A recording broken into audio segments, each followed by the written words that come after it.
Welcome to another AMA with Kadena Project Network.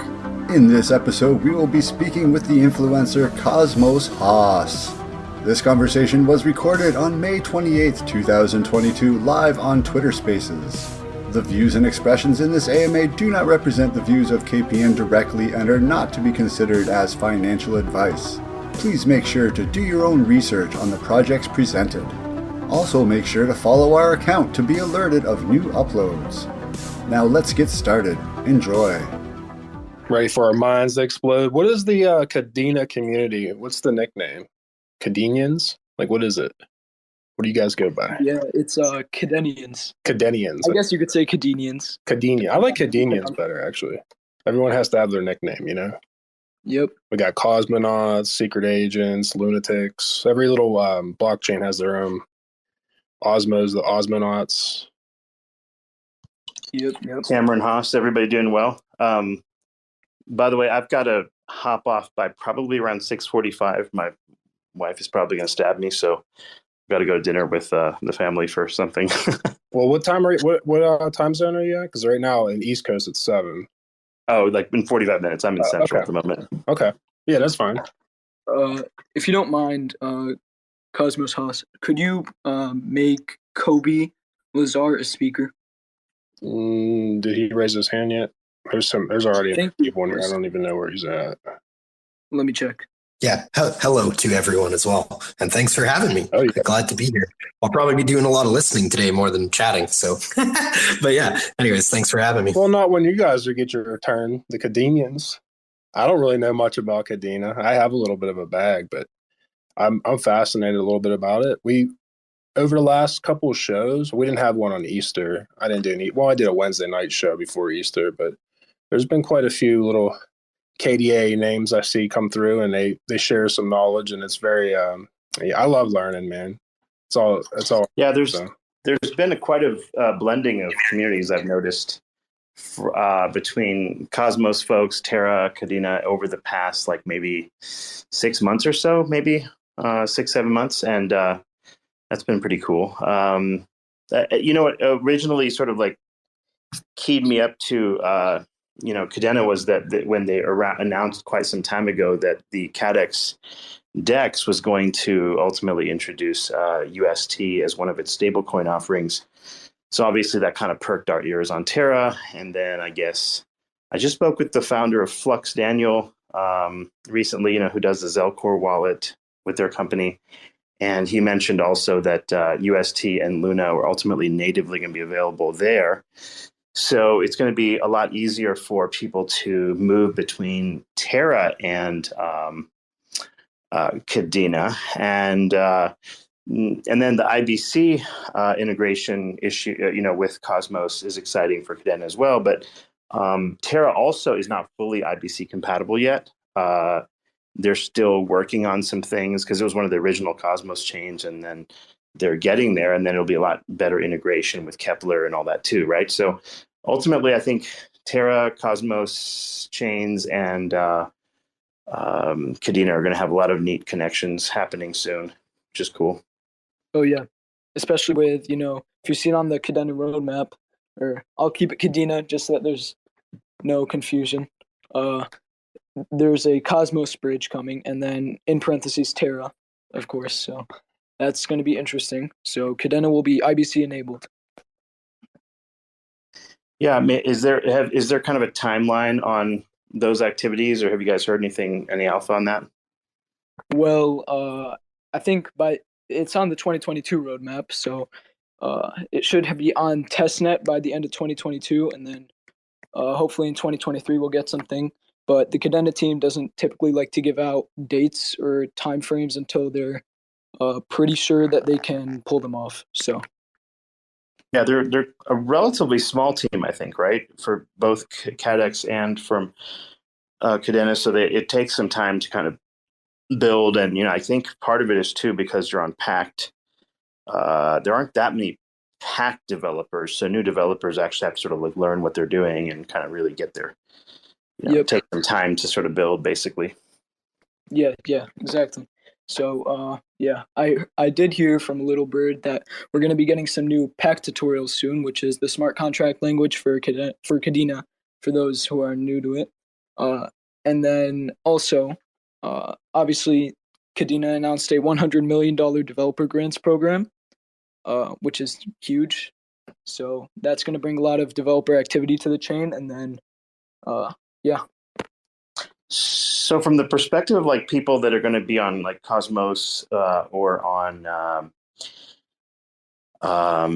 like Osmosis or playing on Terra or whatever, Juno.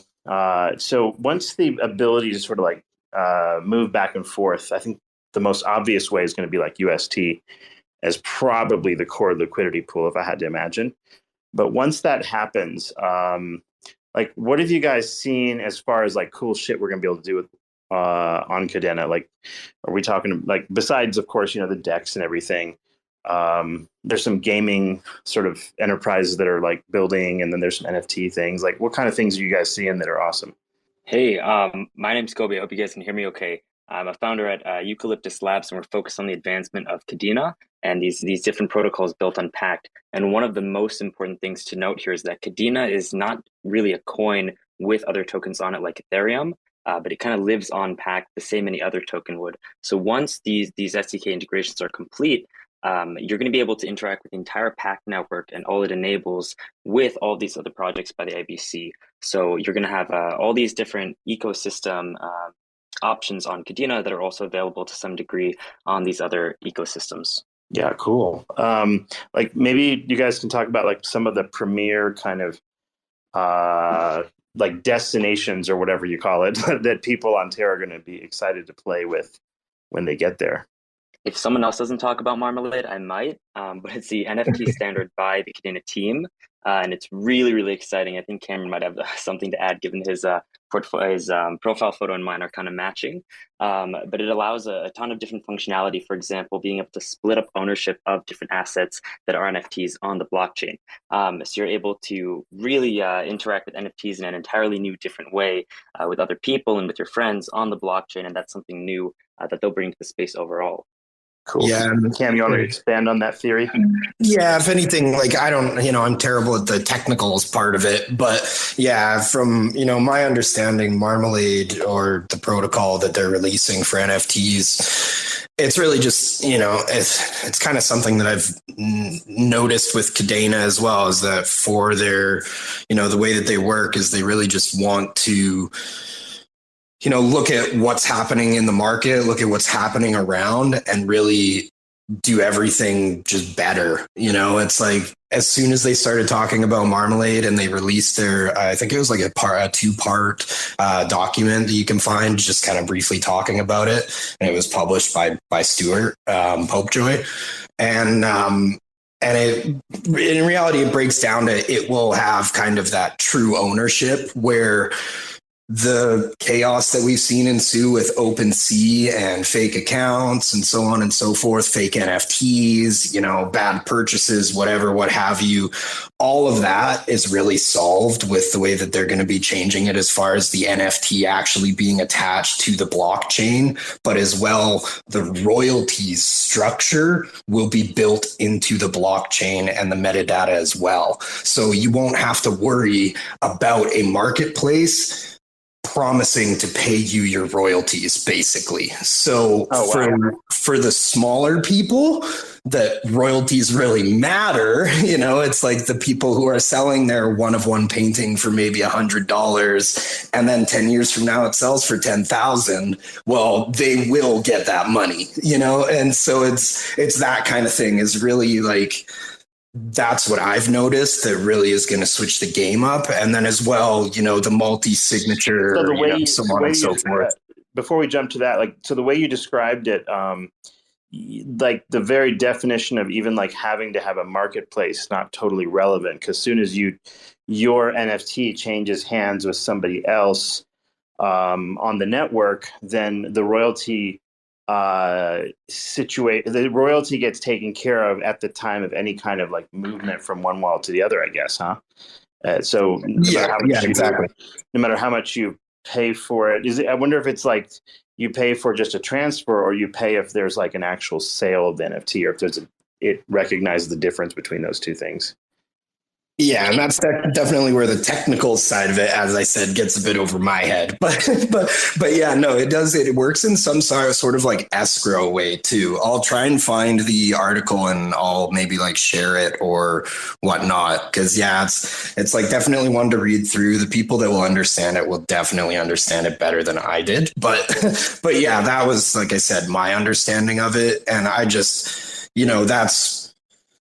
Where for NFTs right now, we're, just like crypto, we're so early, and it's always that argument of like, it's a JPEG or it's not, it's something else, right? And NFTs, in my mind, from my, film experience, it really can, change the game in a lot of aspects. It's really just, figuring out the proper ownership of stuff and, and growing pains like anything else. So I think that that's where it really comes through, is they're kind of focused on that side of it. They're really like the true ownership side, making sure that people are all getting their royalties and so on, so.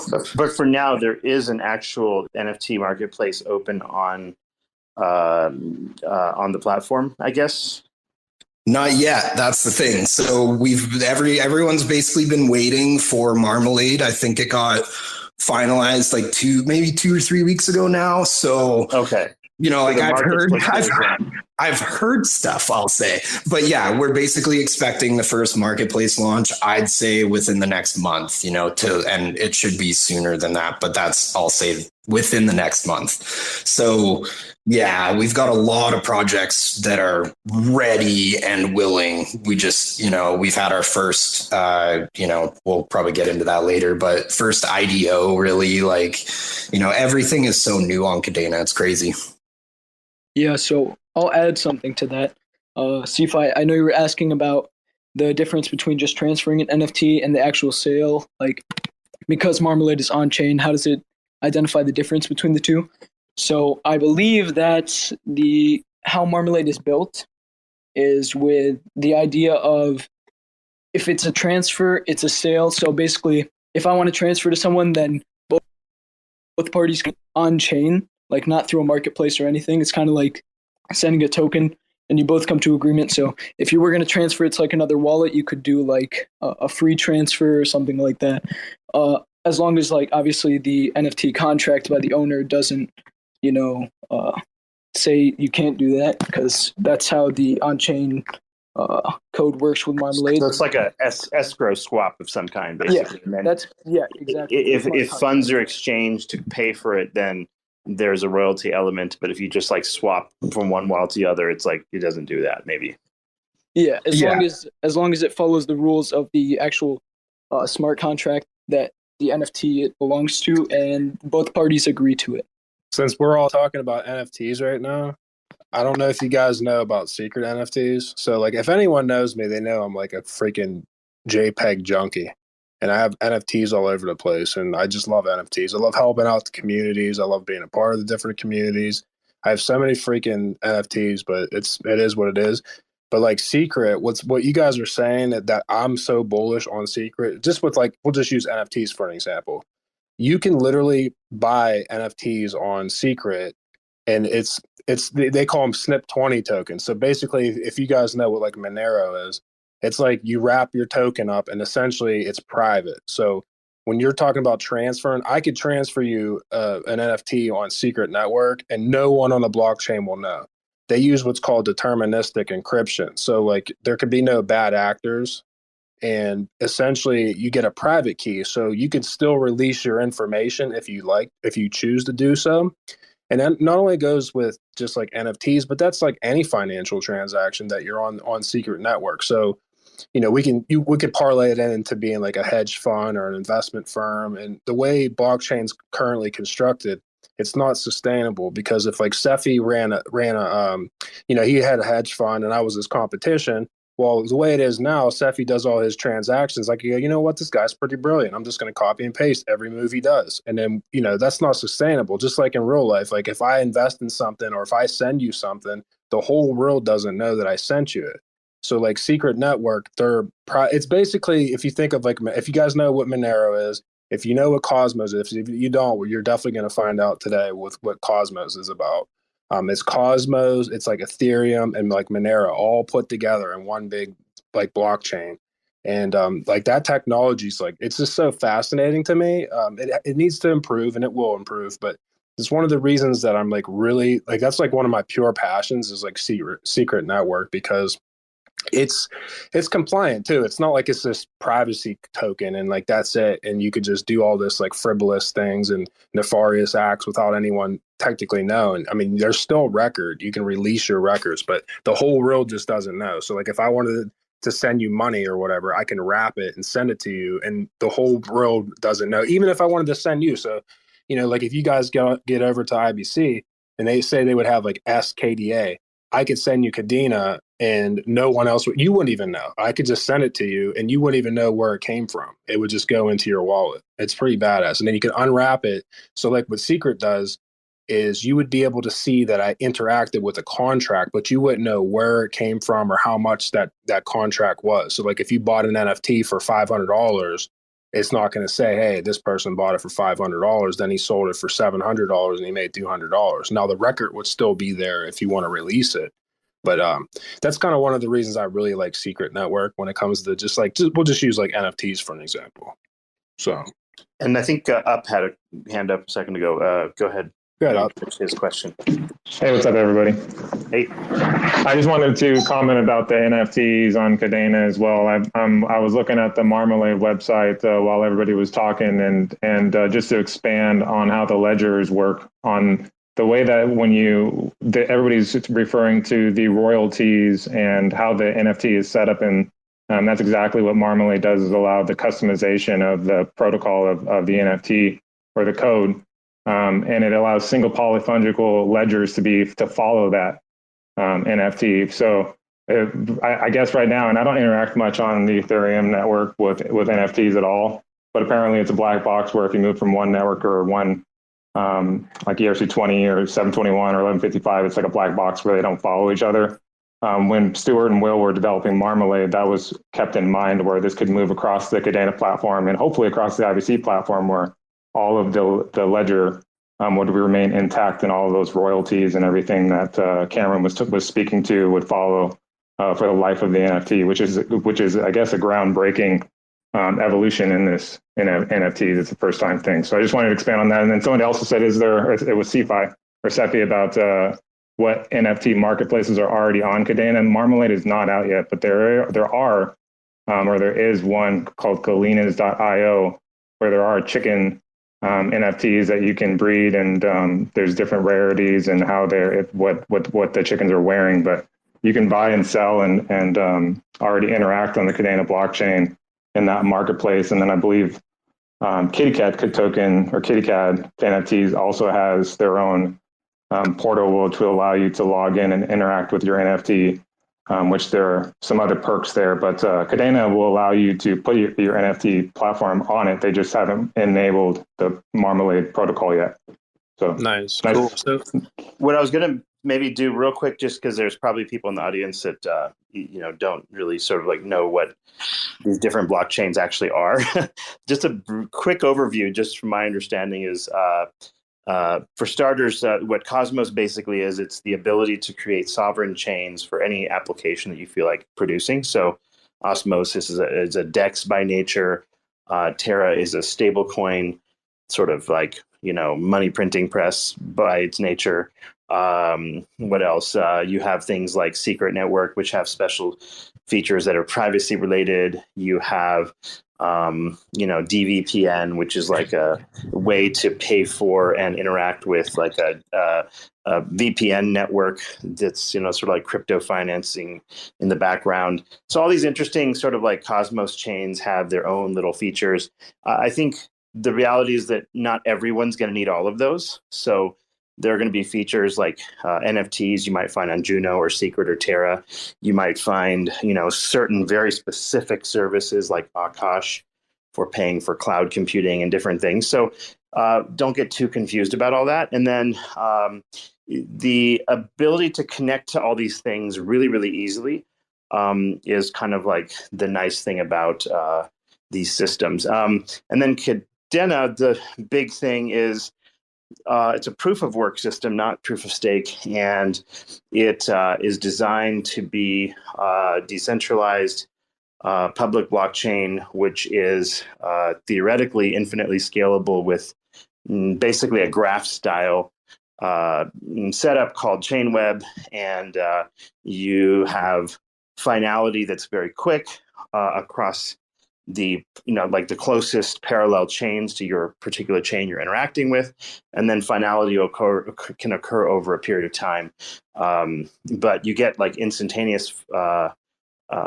of like transaction speeds, and that's scalable to a very large extent. And those chains can be sort of like imagine sort of like the Avalanche Parachains to some extent, or think of it from the perspective like Polkadot Parachains, except this is a much more sort of integral security function.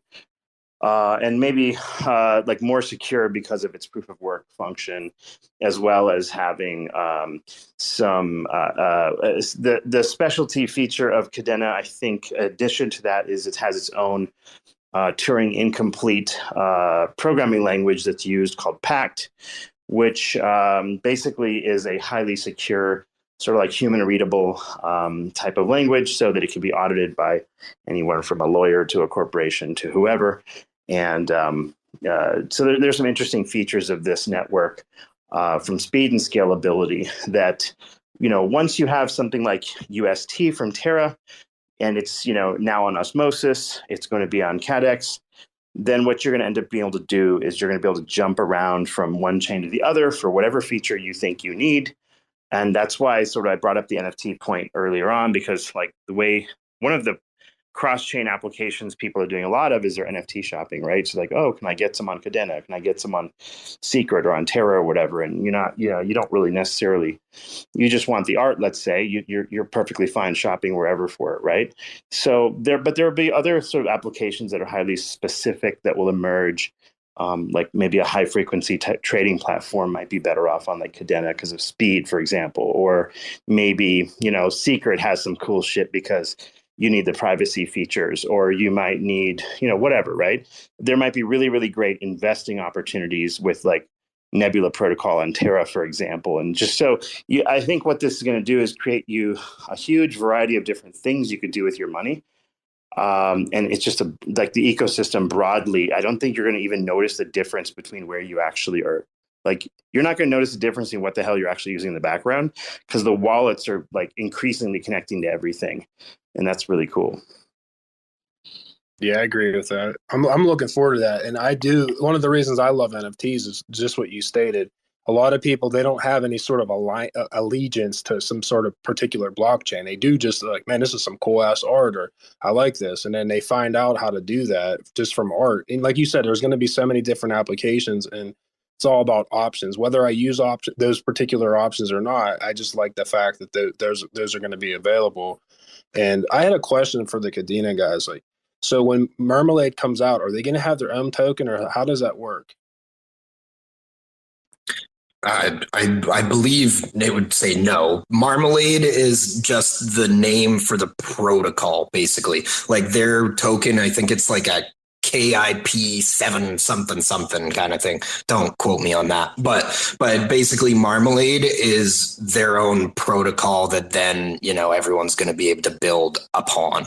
I believe anyone who wants to make a token, they would be doing it on PACT, I believe. Okay. But again, I'm not a dev. I'm just an actor guy turned crypto.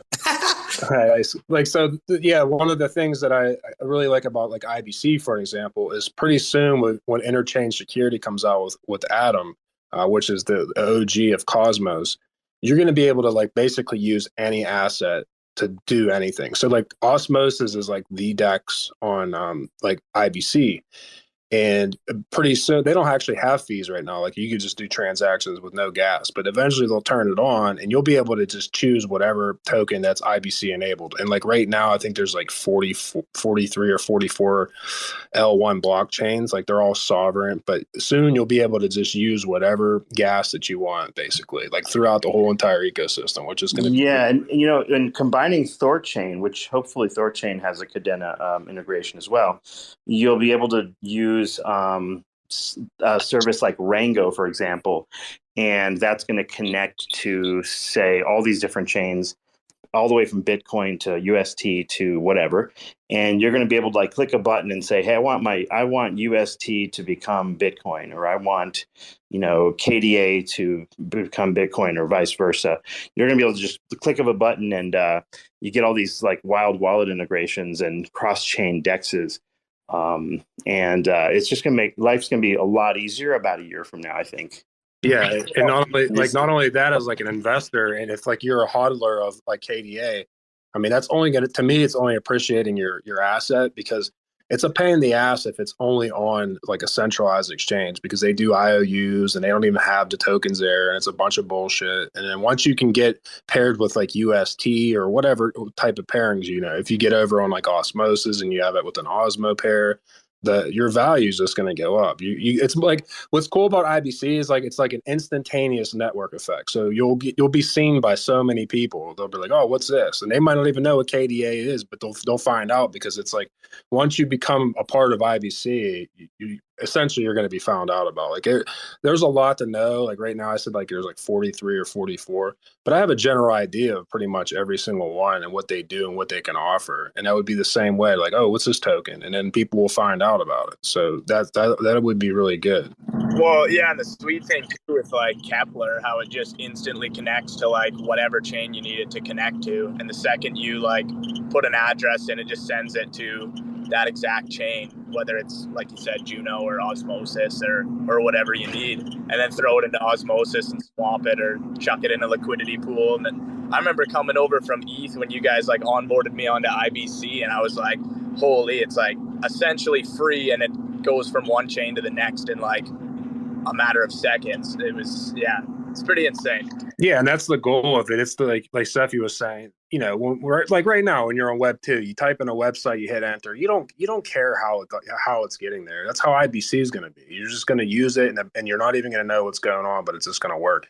You'll be able to just have your Kepler up, do swaps, switch. They'll use Osmosis for their DEX or whatever. All the other DEXs, whatever the best price is. And you're not even going to know. It's just going to swap. You're going to be able to do whatever you want. This is basically the way I look at it. I always say customer experience. Like the customer experience is going to be so good. It already is. And it's just going to keep improving, especially once these wallets, get up to par. Like right now, in general, in crypto, we have a wallet problem. And the reason why is because, one, they're usually small teams. And two, there's really no money to be made making wallets. So, but that's all going to improve over time. I mean, I'm very interested to see where this all goes in one year from now, basically. So my experience actually lies in wallets, specifically with multi-asset wallets, coming from just finishing my run as managing director of Koinami Wallet. So having that experience gives kind of an overview on this, and we're really seeing values of wallets go up by really exponential rises, similar to Phantom Wallet and all these other wallets that are wrapping around the ecosystems. And I think something that's really notable right now with the protocols we're seeing evolve is that we're kind of advancing adoption with these technologies, just like when personal computers started to emerge and kind of look the same. These protocols are enabling a lot of humanism brought to the blockchains and creating these kind of personal ecosystems that everyone can kind of get, emotionally invested in the progress of projects and the progress of their chains. But you can still send the email between the Mac and the PC. The infrastructure is there. So that's just something that IBC is really enabling, and I think is really going to affect different people coming into crypto for a bunch of different applications.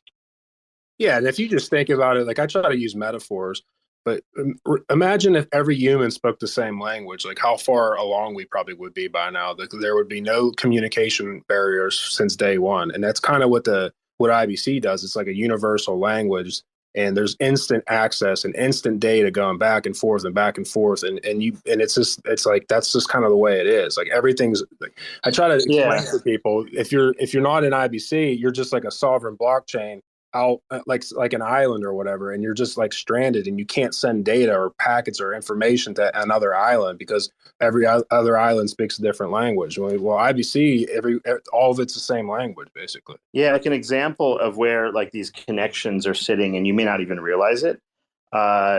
Take, for example, Osmosis. It's a DEX, but it's running on a decentralized cloud called Akash. Take Anchor Protocol on Terra. and you wouldn't even know by using it that it's running on like a whole cadre of Flux nodes. And I didn't notice it until they announced it like a few weeks back. And community members actually decided to, run Anchor Protocol's front end and nodes on Flux, and next thing you know, it's like this massive decentralized system that's almost impossible to shut down. In addition to whatever validators and nodes are already running, in the first place. So then, additionally, when I talked to Daniel, he's like, "Oh yeah, the Zelcore wallet's going to have UST, and we're going to have native Terra pretty soon." And then I was like, "Oh wow, okay." And then Zelcore, I didn't really realize was going to be doing all that. I figured, hey, it's a Kadena wallet. And, I didn't even know it was created by the same people that created Flux for that matter. And so all these little sort of like connections that are happening that you don't even realize are happening in the background are quite exciting. Yeah, I mean, me, I'm IBC Maxi when it comes to interoperability. I think they solved it. So like I always say, whenever there's blockchains out there, I feel like it makes no sense to not have that, to be connected in one shape or another. So, you know what, HOSS? Describe briefly to everybody the difference between IBC and like what people think of as bridges, because I think that's an important distinction. Okay, so like IBC it's consisted of sovereign blockchains, and the way that all these blockchains they communicate with one another. It's like I was saying earlier, it's like a language. And what it does is it's like a relayer algorithm. It's like a physical connection with all these different chains. And basically, like the off-chain processes is like responsible for relaying data between two chains running the IBC protocol. And basically what it does, it scans the state of each chain, it constructs appropriate data, and it executes them on opposite chains and allows like for the protocol. So it's hard to explain it simplistically, but it's like the same language. And the way that data is sent over from one to another, it's called relayers. And the way to think of like a relayer is like a postal service, a digital postal service, and it's infrastructure. And like IBC, there is a lot of infrastructure for it, but there's no, you send a data over, the other chain already knows exactly what it is. So like all these different chains are communicating simultaneously all the time. So if you have like 100 Juno on, we'll just say it was on Terra, and then you want to send that same 100 Juno over from Terra to Osmosis, it already knows, and there's no prefixes in front of it. It's not like, okay, well now you send this Juno, and it's like, it's T Juno because it was on Terra. It's just Juno, and it's awesome. Like it's really convenient when it comes to that. Hey, HOSS, you mind if I try to explain IBC? Yeah, and B does a really good job of explaining it, and like last time he used like car parts and stuff, which was really good. Yeah. Go ahead. So just an easy way to understand it is IBC is more so as like two chains have a hand, and they are able to just come together and actually shake hands. And through the shaking of hands, they pass the information, pass the tokens. I'm not going to go too deep right now, but the difference between that and a bridge is whereas a bridge is almost like you have to find a third-party middleman. And so the third-party middleman receives the tokens from one chain and then gives the tokens to the other chain. So that third-party middleman becomes the point of vulnerability. Whereas IBC, because the two chains are actually reading their own blockchains, during that handshake process, they sync up the blocks, and then through syncing up the blocks, they pass on the asset and confirm on both chains before solidifying that IBC transaction was done. Well, also, Good. I was going to say also on a bridge, you don't, like you said, you don't have your actual on the other chain. Like that third party has to lock it up and basically give you like a B asset or whatever, some sort of like, yeah, you don't actually have your assets anymore. Whereas Cosmos, it's just back and forth. Yeah, exactly. And to like add to that point of it, because I'm sure people know about bridges and how there's been hacks. Well, like the IBC protocol, it's a blockchain that can only record the intention of that data. So when you're sending it over, it doesn't have like the direct access of the network layer to change anything. So that's what the difference is. Like even if you I guess even if you technically hacked, you can't do anything because it's all that data and information's bouncing back and forth, and it'll just know like this is not the action that was supposed to happen. So there's like no way of getting in. I don't want to say no way, but from my experience of knowing the tech, and I'm not like I don't build, but I just like study this stuff, and I've heard so many people that are really brilliant that build, and anyone that I've talked to, even people that are outside of IBC and they're building, they always say like interoperability is IBC. And for people out there that don't understand, so most of the people that built Tendermint, which is what started Cosmos, is they all came over from Ethereum. They understood the pitfalls and the limitations that Ethereum had, and they basically just said we're going to do it on our own. And that's kind of how IBC started. Yeah, that's actually kind of similar to the Kadena story. So the two founders of Kadena, Stuart Popejoy and Will Martino, they came from JP Morgan's blockchain division.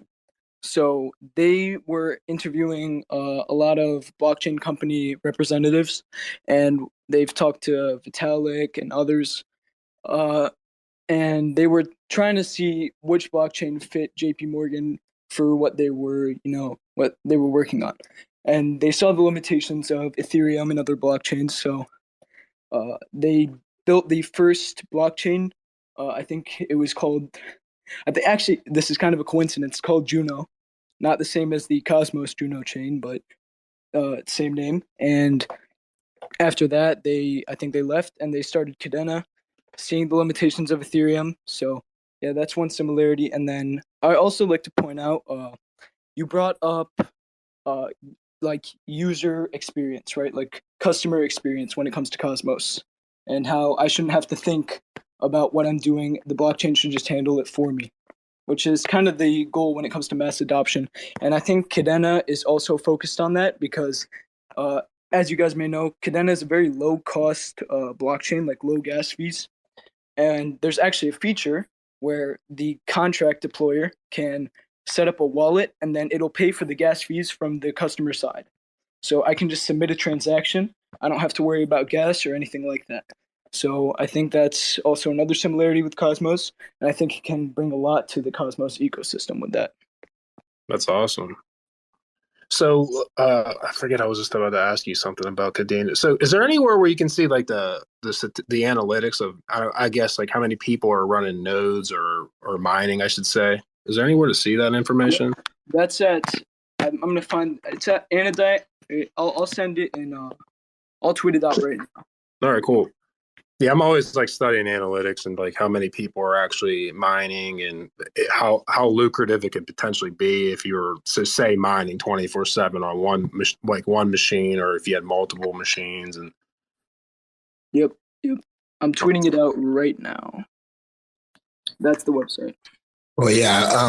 As a miner, hey, did miner availability improve on that front? Maybe you can answer that question after you say whatever you're about to say.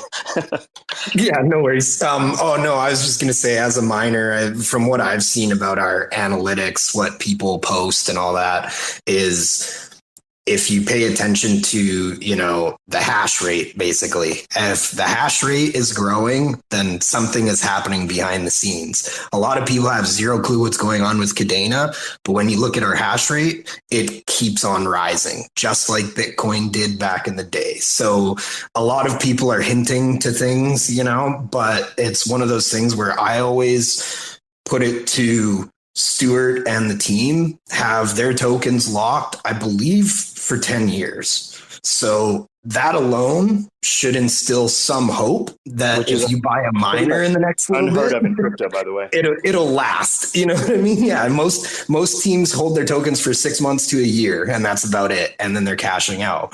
If you're holding your token, and I think they have a very small, I think it's like 5% or something like that is held for the team, and it's locked for 10 years. So, the mining, I believe the total supply is supposed to be mined out in the next 100 years. I could be wrong about that as well. But so again, if you're getting into it now, you're pretty much good for your generation, and probably your kids and your grandkids, So yeah, basically it's pretty cool. The only thing what I believe Sapphire was going to allude to is Like I got into mining Kadena in last year, right around March. So right around the bubble, and ASICs I chose to go for. And it was like one of 5 decisions at that time. Kadena was worth like, I think the all-time high was like $130 or something like that. And it was sitting right underneath that. And I chose to go with that. Little did I know, 7 months later, we were going to go to $20. And now miners are relatively unreachable, I guess you could say, for the normal person. What's nice is I think as far as miners, as far as ASICs go, we're only on generation 3 of miners, where you can look at, Bitmain and Antminer. They've released I think it's 10 generations now of miners. So we're still very new as far as Kadena ASICs coming out. Their power rates are different, so on and so forth. But there's still only 2 manufacturers. That is changing. I know of one. They just released their thing. I think a few weeks ago now. So there's high demand for miners. There's a lot of people want to get into mining Kadena. I mean, it's kind of one of those things. You look online at what's making money, and all the Kadena miners are making money, so everyone wants to buy them, right? But it's one of those things where as the adoption comes, as the mass adoption comes, hopefully more companies will see the use of getting into making Kadena miners, which is happening. We just got to kind of push for it as a community as well, but luckily, we just got to kind of wait. We're still early, so it's one of those things. Hey, just a cool little fact here. I'm looking at your blockchain explorer right now. You guys are averaging about 90 quadrillion hashes a second on Kadena. So that's just an insane number. And then to also add to your point, you were talking about proof of work and hashing and getting into ASICs. A lot of people kind of trash talk Bitcoin for that as far as proof of work goes, and Cosmos is really big on proof of stake. My job before this, I was actually started off as a furnace technician, and then I worked up into just all types of machines and heating, cooling, you name it. But with the proof of work stuff, you can actually set up, because that stuff generates a lot of heat. And so if we're looking at adoption and integration into people's everyday lives, one day we can just have space heaters where you just plug in a space heater into your wall, and this stuff will help mine these networks that we hold so vital to ourselves. And that could be putting money into the homeowner's pocket, or you could even put it into the furnace itself and then heat up your house.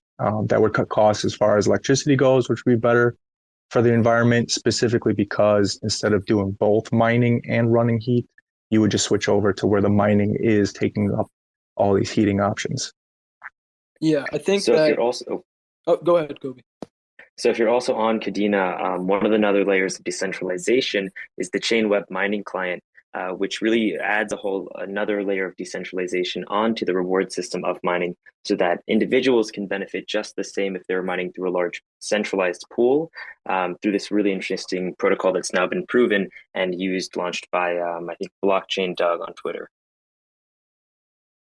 Yeah, it is. And as well, I believe it's one of those things where one of the main issues with Bitcoin is its difficulty and the fact that it does, it raises and so on and so forth. As far as how it works, it inherently will just need more power to figure itself out because it's going to be harder to solve. Where Kadena, as it scales, as our hash rate grows, the difficulty across the network, from my understanding, will also remain the same. So our power usage won't rise in, that common sense of, if I have a machine today and a machine in 5 years, that machine will still technically work around the same.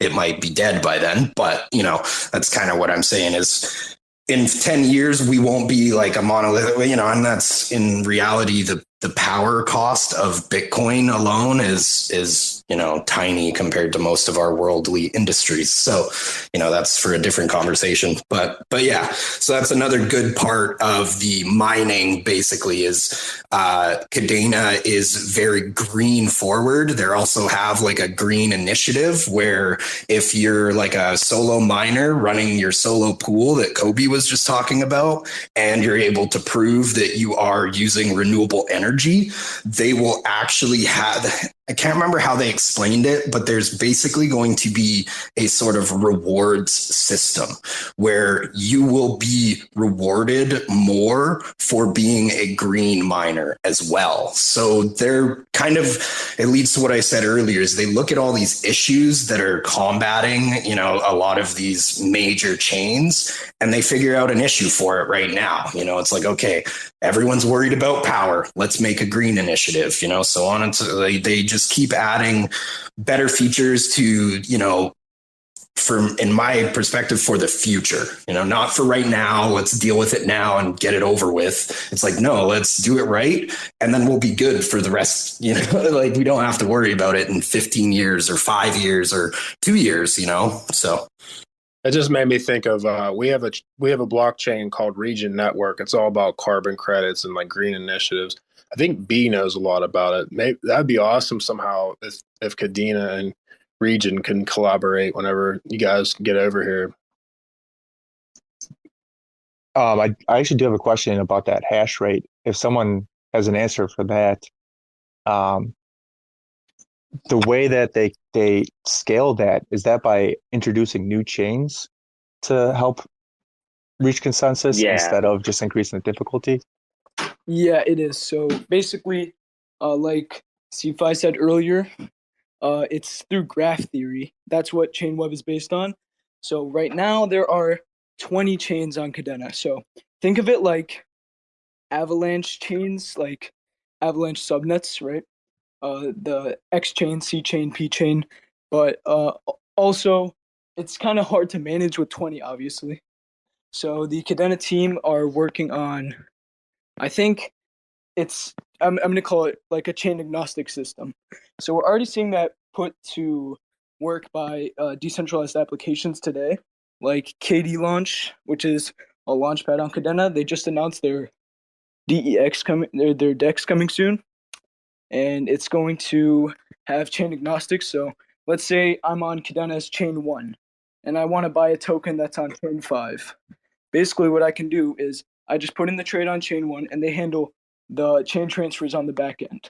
So that way, I don't have to worry if I'm on chain X or chain Y. I can just interact with Kadena and not have to worry, which is obviously also a goal of Cosmos, which is, I think of Cosmos as like a search or not search engine. I would say a browser, in a way that I can connect to all these different sites and not have to really worry, Right. Yeah, I'm looking. It looks like, 4 blocks into this main chain, all these micro chains are like woven together into one big massive cluster. That's the Chainweb. It's all interlinked. So when one chain sends a transaction, it interacts with all the chains around it. I think if you look at their graph theory, is every chain is within 2 hops from each other. And then as you add more horizontal chains, because each chain is its own blockchain that's interacting. And then as PACT, or the smart contract PACT, as coins are being sent from one chain to the next, PACT is telling one coin or one chain to burn those amount of coins to add them onto the next chain. And someone started, I don't remember who it was, alluded to it earlier, was talking about the new, or what's being worked on next with PACT, which is to make it seamless. Because right now with new people, especially getting into crypto, having all these different chains and trying to interact with them is tough. We see it right now with AS Swap and with CADEX being on different chains and people trying to buy Hype, which is another launch pad that's out. They get confused with where their funds are. And so the wallets on Kadena and wallets around, this is something that Kepler will probably do for us once we get on IBC. We'll be able to interact with all the chains as one, so where the user experience will just see an accumulation of all the chains. It won't have to worry about jumping from one chain to the next in order for it to display their funds or to be able to interact with that DApp. So yeah, sorry if I just interjected, but I figured I'd give some output. No, yeah, that for sure helps. Yeah, that's exactly what agnostic, chain hierarchy really comes down to, and it's again increasing that usability and adoption rate of the blockchain. Yeah, I think as the 20 chain grid stands at it is right now, I think they've mentioned before that when you send a regular transaction, it at least bounces off of 2 other chains, I think, minimum in its grid form. And that's why as well, it's an amazing feature of Chainweb and the fact that as they scale when they need to 40 to 120 to however many chains, that number grows. So it gets harder to hack. It gets more secure as it scales, but the throughput actually also increases without bogging down any of the system. So like they literally, and they proved it, I think early last year when they did scale, they scaled from 10 to 20 chains, just, overnight kind of thing. Well, I don't know about overnight. I could be wrong about that, but they did. No, it was. It was with the button. So there you go. So they proved that it's not theoretical. They can do it and it worked. And so they're ready. And they've said in the last few spaces, Stuart and Will themselves, that they're ready to scale. They just need apps to come to Kadena and demand the scalability, and then they'll scale, So it's interesting prospects for the future for sure. So we had Samir, I don't know, he just hopped off. He had his hand up. But just everyone out there, I know there's been a lot of requests. I'll try to get to everyone as soon as I can. We have Kadena Life. Go ahead, Kadena Life. Or no, Technique, you were first. Go ahead, Technique. Well, hey guys, how's it going? I absolutely love Kadena so much, and it's even making me more bullish on it. The fact that you kind of know that you should be in the Cosmos spaces. It's so awesome. So basically, I feel kind of embarrassing asking this question, but I'm just a shameless degen. I jumped into the Kadena Discord when you guys first launched the Kadena Kong, and I didn't complete all the things, but I'm very much involved in the community. I tell people about Kadena all the time, and I'm actually I have Chainweaver on my computer right now, and I'm planning on doing some mining.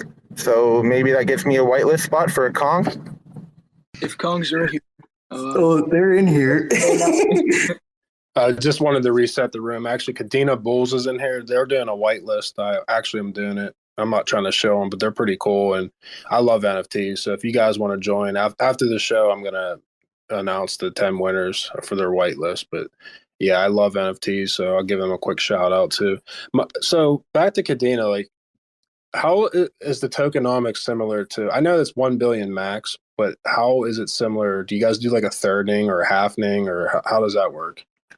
Yeah, there's one emission halvening that happens, I believe, in 2023. And it was from the new emissions that I actually sent you that Medium article yesterday. I don't know if you can pin it for everybody, that shows all the tokenomics that was updated. But it's kind of like a halving. It's not really a halving, and it's only one where it just reduces the emissions. In the beginning, emissions are pretty high. And to get the coins out, because it's a new blockchain, it's launched in 2019. Like Ethereum and all the rest of them, you got to put a lot of coins out there to get circulation going. But then after 2023, it scales off. I believe right now it's one. I know each block is 1.08 coins, but I believe it's 1 million coins per day, and it goes down to about 800,000. But you'll have to take a look at the article to get the exact numbers. Nice. And I was going to say, I don't really pin stuff during my show. I just get so paranoid that it's just going to rug me. So I just kind of roll with the okay, punch, so to speak. But yeah, I'll definitely check that out. And I have just a question to put Cameron on a spot. You said you were mining, I don't know, I guess pre-$5. Did you take any profits when it just rocketed straight up to $25? That's what I want to know. Be honest. I'll be honest. My first month of mining was in September, and I mined 1,000 Kadena, and the profits quickly went down, and we went to $3.50, I think, and I was like, hey, that's going to pay for my next 3 months of mining. I think that's awesome, and I sold. And then 2 weeks later, we were at $20, and I was like, Well, I just missed out on like $18,000. That's dope. It was I remember seeing it. I was like, what the hell? It just went straight up. What's even worse is that a week after that, or like a week or two before that, we had options to buy new miners through our Kadena mining like Telegram group, and it was for the K1 that came out from IBLink, and they were 8,000 US. 2 weeks later, those same machines were reselling used for 35,000 US. So with my first month's mining, I could have bought 2 of those, but I didn't, and I wasn't able to. It's like, damn it. And this is not financial. Hey, HOSS. What's up? I've got to drop off, so it's been great hanging out. Yeah, carry on. Maybe see you on Sunday. Yeah, cool. All right, Seth, you have a good one. Take care. So I was going to say, not financial advice, but to be honest with you, it's always good to invest in, not obviously crypto because it's technology, but anything part related with computers. So I used to build computers, and I got lucky. I built my personal computer right before COVID happened. Like I was like, all right, I was doing some shopping. I'm like, all right, I see a nice graphics card. At the time, I got a 2080. I think it's 2080 Super. And I got all the parts, little by little. And then I built my computer. And then I was like, you know what? I'm going to build my wife one as well. And I'll wait a little bit. I was like, I could have got all the parts again, but I just didn't feel like spending more money. I was, you know what? I'll just wait till before Christmas of the next year. Well, COVID happened. And then it was literally impossible to buy parts. So to be honest with you, I eventually just had to get one of those pre-built website services because I couldn't find anything. And I had enough of sitting there and trying to buy graphics cards. And I just had enough of that. I didn't have time to be sitting there worried about trying to buy like a graphics card. But yeah, I mean, if you invest into like rigs that you can mine and stuff, I mean, it's just like basically investing in yourself. You're going to make your money back. I mean, I know for just mining a little bit here and there on some stuff. And yeah, I mean, the computer that I built, it's pretty powerful, and I just mined some stuff, and I think I probably got my money back from how much I put into my computer. So it's like I'm just free rolling. And not only that, so when that all happened and COVID happened, I could have literally sold my computer that I put in. Say I put like 2 G's in it, I could have sold it for like 4,500 probably, and it was used. But I was like, no, because I need it, But that's what's crazy about computers. Like it's just it's basically a moneymaker. That's what it really is. So that's just my little tidbit there. But go ahead. So I started mining back in March of last year, so probably a little bit before Cameron, and I didn't sell one coin. So there you go. Well, at least, Nice. but I mean, Nice. you got a bunch of tokens at least. But I mean, the only problem with KDA, even still right now, it's kind of annoying that you can't just like make moves. Like if it was on like an osmosis, you could just swap it to anything instantly. Now you have to worry about. I know you guys, mostly you guys probably all use Gate, but it's on all those centralized exchanges. I think Gate's pretty good though, but most of them they just do like IOUs and even with like Atom. So one of the things that we do is just, hey everyone, get your freaking coins off of centralized exchanges and just send them to your Kepler, because, well, first of all, for those out there that really aren't familiarized with Cosmos, what's so empowering about it is it really, for me, I think it's for the people. And a lot of these chains, what they do, as opposed to like reaching out for venture capitalist money, is they do airdrops. So, okay, well, you stake Atom, or you stake Osmo, or you stake Juno, or you stake Secret. Well, you'll qualify, whatever their qualifications are, you can qualify for basically free money in a nutshell. Like, and you never know which token you're going to get it can literally change your life. Like I know from staking Osmo and Atom, and I can't tell you how many free tokens, and a lot of them are like legit projects. It's not just like some crap. Like right now on IBC, pretty much every blockchain has a legitimate use case. I'm not saying they're all going to make it, but if you have a nice diverse portfolio and you pick a couple winners, like, I mean, you can fail on all the other ones. And as long as you pick a couple winners out of that bunch, like it can change your life, man. Like, honestly. So like a little backstory for people who don't know me, I knew what crypto was, and COVID happened. I got the it was actually a blessing in disguise for myself. So like when COVID happened, I actually got laid off for a couple months and I was home for the first time in my life. And I was like, I was kind of just hanging out, playing video games, just messing around on the computer. And then I started to get into crypto. And traditionally, I was in all the other ones like Ethereum, Bitcoin, Cardano, all the ones that if you don't do really any research and you just go on YouTube, you're just going to get shielded and just basically guerrilla marketing, and you're just going to click buy on all these other tokens.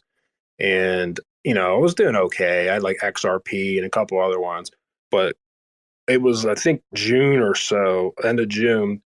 There was a guy that I used to watch on YouTube, and he was really cool. His name's GDLT. And basically, the way he did his show was he would just do the research on show, not scripted, and just try to find diamonds in the rough, so to speak. It would be all different chains. There was no alliance there was no allegiance to anything. And it was the end of June, and I go, hey, man, like, outside the top 200, what token has what token are you really looking at? And instantly he said Osmosis. So, I asked him, hey, what is Osmosis? He's like, it's an AMA DEX. Think of Uniswap, but a lot better. It's going to be that for the whole entire Cosmos ecosystem. So lo and behold, right after the show, I did my research and I'm like, all right, I'm going to go over there. And at the time it was brand new. So like the APRs were in the thousands. It was like a joke. And I'm thinking to myself, man, this is too good to be true. Like this has to be a scam. But I threw some money at it. And then after I threw a little bit of money at it, I go, okay, well, I'm going to do the research. I'm going to see who the founder is, like what he did, where he came from, what school he went to, just basically doing all my research. And I anyone out there as an investor, I mean, you should do your research. And that's a good part of it, is see who the team is and where they came from and what they're doing. So like Sonny started it up, and I did all my research on him, listened to some podcasts, YouTube videos, did a lot of like Medium ratings and all this stuff. I'm like, yeah, this is pretty legit. He came over from Ethereum, like he's Tendermint. It's like, this guy's brilliant. So, then I was using it too. So like I used to use Uniswap and it was terrible. And I used Osmosis for the first time. And I was like, what have I been doing with my life? So basically I just like backed the truck up. I have a decent job in real life. I said to myself, if I lost everything, it would suck, obviously. I would be really pissed, but I'm going to go for it. So I just threw everything in there. And this is back when like Osmosis was like under $2. And then it shot up to like $11. But not only that, the APRs were so high. So like you're getting so many tokens and every single epoch. And what an epoch is every day at 1730 UTC, you get the Osmo rewards. And also, if you're in certain pools, you'll also get like the external incentives. So I'm like just raking them in. I'm saying to myself, I was just going to keep compounding. Like I believe in IBC because I went down that rabbit hole and I'm like, this is legitimate technology. And to me, I really don't look at USD values.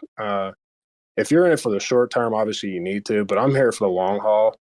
And yeah, I mean, this market dip, if you looked at all-time highs to this market dip, you're going to just make yourself nuts. You're going to be like, what the hell? Why didn't I just pull everything out? Like, it's a huge swing, especially if you have a lot of skin in the game. And at this point, I feel like I have a decent amount of skin in the game. But I'm not here for short term. And, I'm here for the long haul. And this is like my passion. So that's kind of like my IBC story. And whenever you guys can get your token like readily available throughout all these different dexes and like IBC and wherever, it doesn't have to just be IBC, then really you'll see the real value of your token, because it's not going to be restricted to just, a couple centralized exchanges. So I'm hoping that for all you guys, like even if someone out here is listening, is like, oh, I'm never going to buy KDA. Well, I want everyone to win. So I don't care. Some people don't like Ethereum and all that. I want everyone to succeed. Am I going to buy Ethereum ever again? Probably not. But, I don't want anyone to lose their money either. So that's kind of like my story about everything. But Kadena Life. And if you had your hand up for a little bit. Hey guys, can you hear me? Oh yeah, loud and clear. Yeah, we can. Cool. Well, my name is Damien. I've done a few videos. I just wanted, I'm hearing all these stories and I'm like, oh my God, you got to hear this story. I bought Kadena at $27. So I had been doing my research. I had been reading everything about this thing. And then when the lights went out, I'm like, when the lights went on, I'm like, okay, buy. And I aped in $27 and I got wrecked, as we know. But the technology and the more I learned about it, it didn't put me into a panic. On the contrary, I just kept going deeper and deeper. I have a successful YouTube channel on gardening, and because of Kadena, I switched completely the YouTube channel to now do videos on Kadena. I've done a few videos on Kadena and KDA and Hypercent, and Kadena is just such an awesome community, and I'm so glad that there's this conversation between Cosmos and Kadena happening, because my cousin, who's like an ultra genius, the guy who consumes 10 books a day, told me to ape in on Cosmos, and it's basically I just can't. This partnership is perfect. I think it's I'm just really excited to see this space happening right now. So also check out my NFT collection that we're launching with a fine artist I represent. It's going to be awesome. I'm talking to now a game developer to do like a Mortal Kombat type of game with these clowns on the tightrope. But it all happened because of the space. I'm also one of these people that just risked, jumped, quit my job, and it's gone really well for me. So crypto has changed so many lives for the better, and really helps to support the creativity and these new minds and the people that are willing and the risk takers. So I'm just happy to be here at this point in the game. I'm glad you stopped by and share that. I mean, crypto's changed my life. I'm sure it's changed a lot of people's lives. And this is like why I kind of got into Kadena a little bit, and I wanted to learn more. Well, not only that, like a lot of the community members have been stopping by my show and bringing actual content and value to the show. So I'm like, I need to look into it. But I get to talk to a lot of developers and Cosmos for some chains that aren't even out yet. They're going to be coming out, and I do a lot of calls. Like I'm on calls with people, and essentially what I do is like a lot of the dirty work for the developers. They're out there building and doing their thing, and what I do is I just try to help everyone.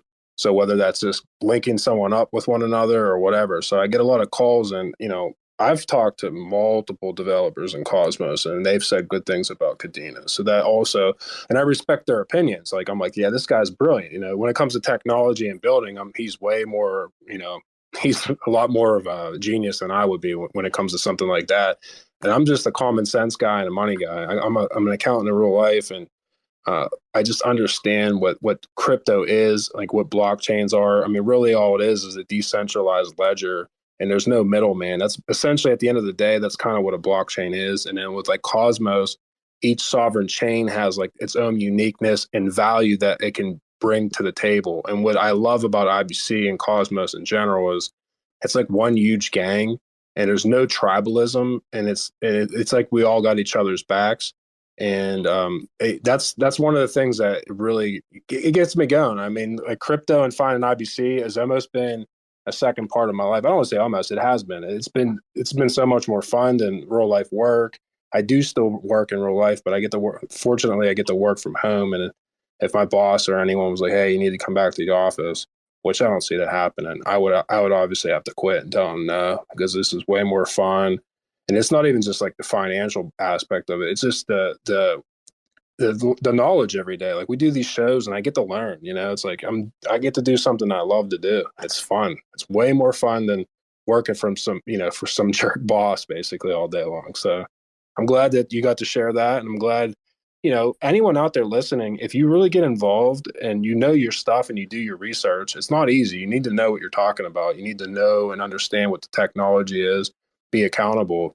You can be a part of these communities, and then you never know what it's going to do. Like I started with osmosis when it kind of first got going, and I got really active. To be honest with you, people out there, I never even had a Telegram. I didn't really know what it was. I didn't have Twitter until July, and I just knew I need these tools to understand and collaborate and get instant information, because especially in Cosmos, I'm sure Kadena, it's not going to be the first thing you find when you go out there and do research on like YouTube and stuff. It's going to be really hard to probably find.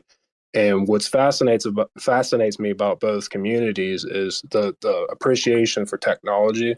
And if you do your own research and you dig in, you're going to find that, technology is always going to win at the end of the day. So, when you guys shared that the founders or whomever it was has their tokens locked up for 10 years, to me right there, without even diving in deep, that's just a really bullish signal to me that they have that much I guess a value and understanding, and I don't want to say confidence. They have that much confidence that this is going to succeed. So by that's going to make me more confident. I can give you examples. I don't remember the name of the individual, but he was Steve Jobs' partner back in the day, and he sold his share of Apple for, I don't even know how much it was, maybe maybe a few $1,000s back in the day. We have a community member that actually sent it to me. But if he would have just held on to that particular amount that he had, he would have been like a billionaire. So, people understand, and I always tell people in these communities, the technology hasn't changed. Actually, it has. It's getting better and it's improving. So it's going to be here for the long haul.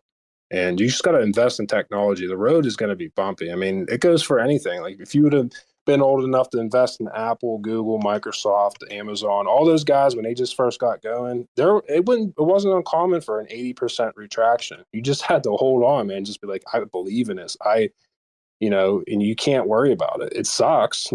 I wish everything just kept going up and it never went back down. But that's just the reality that we're all dealing with. I mean, if we all believe it. So we just got to hold on, be smart, don't over leverage yourself. And, and also, I know for my example, I go 12, 15 hours a day.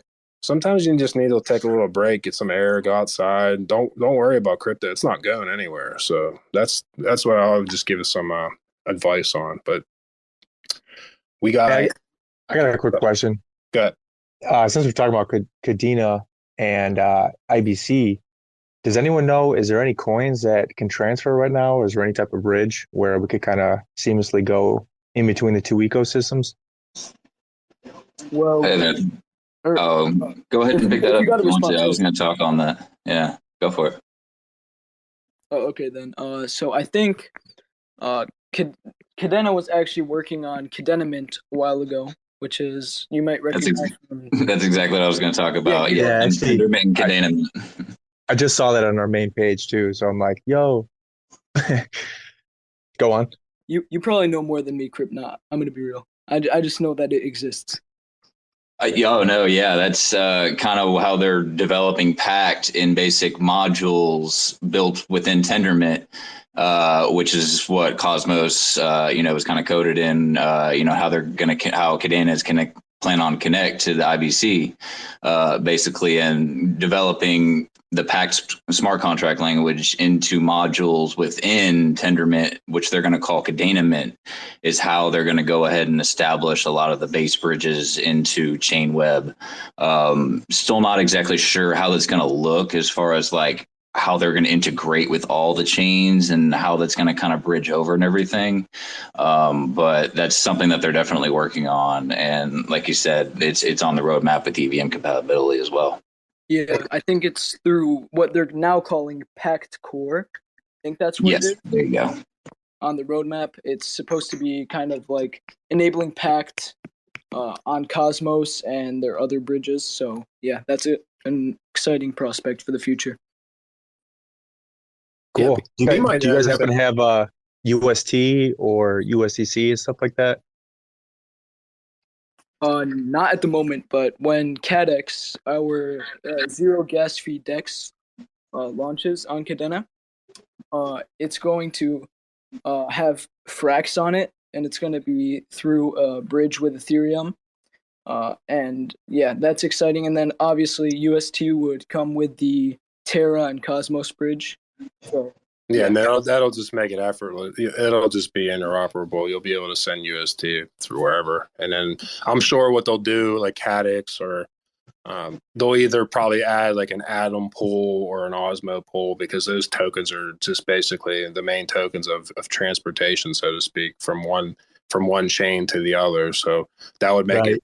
That would make it available too. I mean, you can't really just have UST like that. You definitely want to have UST pairings for sure, but you also want to have it so like you want to actually want people from like Osmosis or the Atom Hub or whomever to want to bring their asset over and not have to have UST, because a lot of people, I mean, they do use UST, but it all depends on the cycle conditions. Like a lot of times I don't really have that much UST because I'm just like so bullish. I'm like, I don't want UST. I want my secret. I want my Atom. I want my Osmo. You know, I want my whatever. I get so bullish. I like doing me. I do a lot of liquidity pools. I do too many, to be honest with you. I kind of consolidated. I was actually consolidating once we kind of ripped up real high, and I'm like, all right, this is not going to keep going on forever. So I started unbonding and kind of consolidating my portfolio. And I'm really bullish on Luna because of the algorithmic stablecoin burning mechanism with UST and Luna. And also that like UST is growing like a wildfire. So the more UST, the less Luna, you know, it's a deflationary asset. So I use Luna as like my store of value. People think I'm nuts. They're like, oh, Bitcoin. But I'm much more of a risk taker. I'm like, yeah, no, I look at Luna and I'm like, Luna's going to absorb the global financial structure. It's just got every Terra asset in any language, pretty much. exactly. And anyone out there, like if you haven't been on the Terra blockchain before, and I highly suggest it, it's amazing. You will literally, if you're a degenerate and you like action and you want to make some moves, man, like Terra is what's up. Like there's so many things that you can do, man. Like I don't even know all this stuff because it just keeps coming out, all these protocols. And little tidbit is Do Kwon is the founder, and he said that he has a really big bag of KDA, so that made me even more bullish as well. So, but yeah, it's just like, and what's so cool about like Terra is they're going to be upgrading their COS and WASM, so that's like the main smart contract platform, basically the contracts in Cosmos, and they're going to update it to the newest upgrade. And they'll be able to send all their tokens, which they're called CW20, just like an ERC20, but CW20s are the tokens in Cosmos that are like L2s and stuff. And you'll be able to just like send them freely too. So it's going to be amazing. And we were talking about like customer service. You're going to be able to just do one-click transactions for all kind of different things, whether it's like a financial transaction or whatever have you. It's going to be amazing. So we're just breaking the precipice of what how amazing this particular technology is going to be. Yeah, I know over in KDA, we're excited to see UST come over and a lot of the native assets when the bridge is finally complete. And for right now, like the ecosystem mentioned, like they're going to be having Frax, you know, which is a algo partial, you know, actual collateral backed stable, which will be cool to see. But they'll also have wrapped assets as far as like, you know, KBTC, KETH, and also KUSD. Which will be, you know, a wrapped stablecoin on as well as Frax, which, you know, it could be backed by Tether or USDC. I'm not exactly sure. And I think the wrapped assets, you know, they had to expand for the pools on KADEX specifically to get the liquidity there to have solid backing in there. You know, they needed they needed somebody basically to back that, you know, whether they didn't necessarily want to go get whales out there and get VCs in there, private investors. So nothing has ever been released or whatever, but, you know, Coin Metro has been a valuable partner to both KDA and Flux and, you know, a lot of those people. So they're going to be probably a big partner in helping stabilize a lot of the DEXs on KDA as well with that initial liquidity for a lot of these pairings. And it'll be single-sided liquidity. Those features will be there as well. So it'll auto compound 50-50 for you. You know, it'll definitely take some time to get a lot of those native assets on chain from say Cosmos or Luna and whatnot. And the beauty of it is, and the way KADEX can kind of scale is they will put different liquidity pools on different chains. So they could have, say, their main KDA pairings, which are going to have it first, which will, you know, be real easy for them to keep track of everything and get everything, you know, going and tested and whatnot.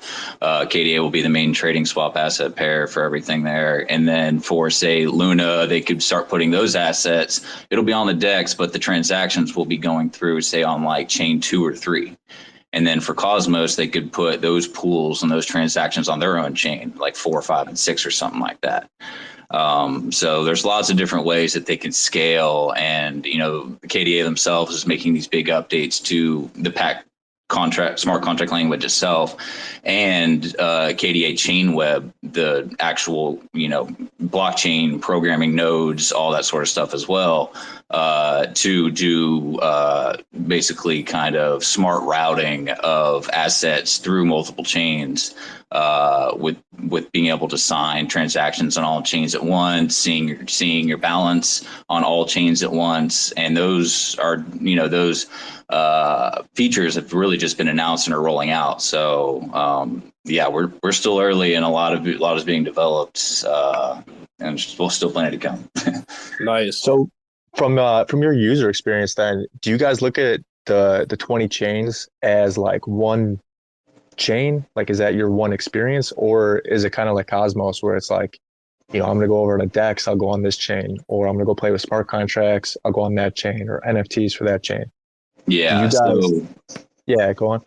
Oh, no, yeah. So right now, well, the updates I was just mentioning, where you're going to be able to kind of smart route between multiple chains, do cross-chain swaps without having to switch between chains. Because right now, you actually, within the wallets and sending to and from, you actually have to manually switch chains yourself.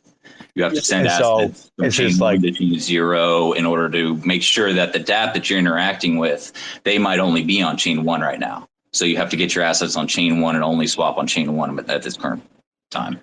But we're seeing how right quickly now, this it's is kind of changing like- over to that agnostic situation where it really doesn't matter and everyone's running these technologies across the nodes or across each individual chains. So that's both the direction that the KDA team has mentioned, and also that the projects are mirroring right now, from wallets to the DEXs. I think even the launch pads that are planning on being chain agnostic. Yep. That's awesome. So anyone out there, I'm going to reset the room real quick. So anyone out there, I highly suggest you guys give us all a follow, because I know myself, I try to, help everyone out, and my DMs are always open. So if you're from KDA and you have no clue about Cosmos, or a lot of this is sparking your interest, I mean, you could feel free to DM me anytime. I love it. There's no stupid questions. When people ask anything, I don't care. So I'll find the answer for you if I don't know it already, or I'll get you the answer. So I look forward to stuff like that, because I'm actually like a really private person, and I never really want to even get involved with any of this stuff besides just being like an investor and kind of being behind the scenes and just doing stuff on Telegram and all that. But I spent thousands of hours, and I just felt like, man, I have to give back. I don't want people that are grinding. And one of the reasons I love Cosmos is, I was saying earlier, I really think it's for the average Joe. I don't want you to, be working 10 hours a day, and then you only have an hour or so, and then you got to spend time with your family, but you want to be interested in crypto, especially like Cosmos. I don't want you to have to spend all these hours to find out like what you need to know. I just try to give you like the shortcut, so to speak. And I really look forward to, all those particular DMs. And I wanted to get to Hobbs because I think your arm might be a little bit tired because you had your hand up forever. So what's up, Hobbs? Thanks, guys. Lots of great alpha being shared in here. And yeah, someone in both Cosmos and Kadena, it's making me even more bullish on both. So great work. And I think Worker B touched on my question a little bit. But I've got kind of a decent non-technical understanding about how well the Cosmos chains are able to interact with each other, and that interoperability. But what's still not totally clear to me is how Kadena, being built from the ground up as its own chain and technology, is going to join into that. And once it does, I mean, is it on the same level as something like, Terra or Secret that was built natively in Cosmos? Is it going to be almost identical in terms of interoperability within Cosmos and all that?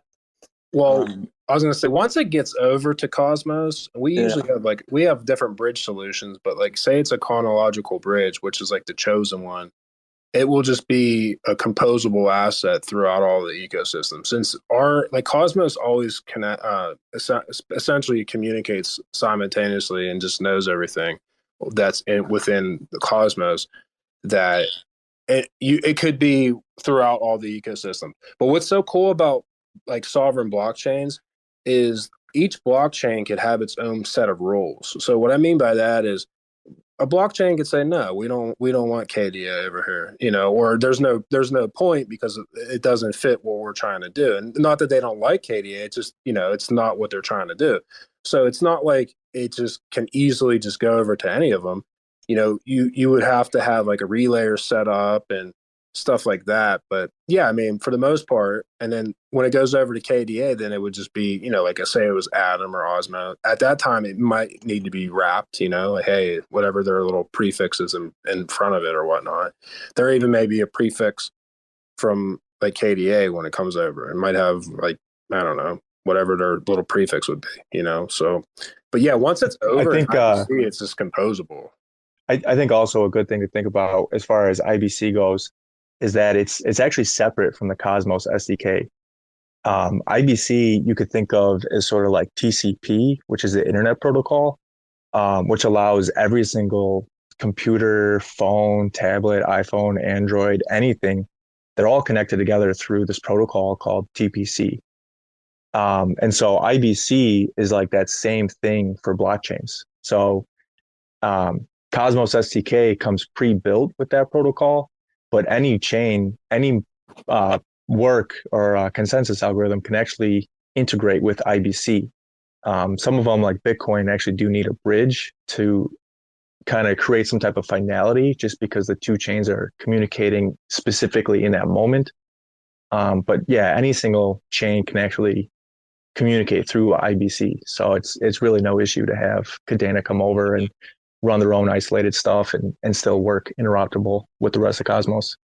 Yeah, and I do want to say PACT, so PACT, the smart contract language, I believe is either on IBC or it's going to go to IBC, and this is separate from the overall Kadena Cosmos bridge. I just wanted to bring that up, and with PACT would come the Chainweaver wallet, which is a multi-signature Kadena wallet that has a lot of functions such as safe transfers, which is basically like your transfer can't get front run or anything like that, or it can't be sent to a voided address or something like that, and it would be returned to you. So that's a cool feature of Chainweaver.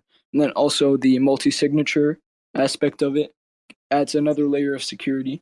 Yeah, so that would also be coming to Cosmos. I was gonna say, yeah, that just sounds just like Cosmos, how it's written. Essentially, your funds are safe when it's going from one chain to the other. Like worst case scenario, the transaction fails. It's automatically going to be refunded back to the original destination. It's literally impossible as long as you're using what you're supposed to be doing. So the chains actually communicate in real time on a per block basis, and so both chains have to commit to finding a block that says, okay, this happened. And in IBC, there's actually a 15-minute limit where if that process doesn't complete within 15 minutes, it'll just reverse and go back into a refund. Yeah, that's part of that Turing incomplete kind of sort of thing. You brought up a good point there, Eco, that I've even heard that bringing over PACT smart contract language over, actually besides the bridge, that Marmalade itself could become an NFT standard on Cosmos. Yeah, exactly. And then it's cool because like the code can be altered, like if a chain's coming out right now that's not on IBC yet, and they're going to be like, all right, we're going to have our own blockchain and we're going to get it going and we're going to launch soon. They can have essentially different rules, so to speak. It doesn't have to, it's not like it has to be this way or that way. Like you use the code, but you can also alter it. You can add to it. And it's really cool. Like if you're not a builder, but it's amazing stuff. And like I said, when people find Cosmos, I know they love tech. Like really, there's people that aren't going to be in it unless they like tech. I mean, it's just right now it's all tech. I mean, eventually there's going to be more stuff that, more NFTs, more eyes will come over. A lot of people may just come over because they like, we were talking earlier, they may just like some particular NFT project that came over. But that I'm looking forward to all this. And NTG, he's on the show all the time. What's up, buddy? Hey, Cosmos HOSS. Just want to definitely say you are one of the best follows I've got on Twitter for Cosmos info, and really do respect the amount of time and effort you put in to keeping everybody educated. So look, I'm a massive Kadena fan, like massive Kadena fan. I work at SIFChain, and I'm used to work with one of the very early employees from Kadena who was with us as well. I only had the absolute best things to say about Kadena. I've got like maybe it's two questions, and if you want to manage it separately or bundle it in together. The kind of core team has a really strong background from financial institutions. You know, the chap who is cited in Satoshi's paper, etc. Like, you know, extremely credible people. You have Kuro also for your, you know, extremely fast transactions, etc. Like, how do you guys envision, you know, real life use cases, applications, you know, bridging TradFi maybe specifically or not? Like, how do you guys ideate over taking Kadena to that next level where it's in people's homes or doing something, or people are using it? Like, how do you bridge that gap? So I'm going to touch up on it because I don't want to take away from other speakers. I'm just going to start off with saying I think at the moment Kadena is not at the point where it's going to be adopted in the way that you're saying it will be in like real life. But I would want to bring up that they are working on like built-in chain agnostics into how Kadena and how smart contracts are built. So right now, obviously, you have to worry about different Kadena chains, chain 0 through chain 19, and kind of like AVAX subnets or Polkadot parachains.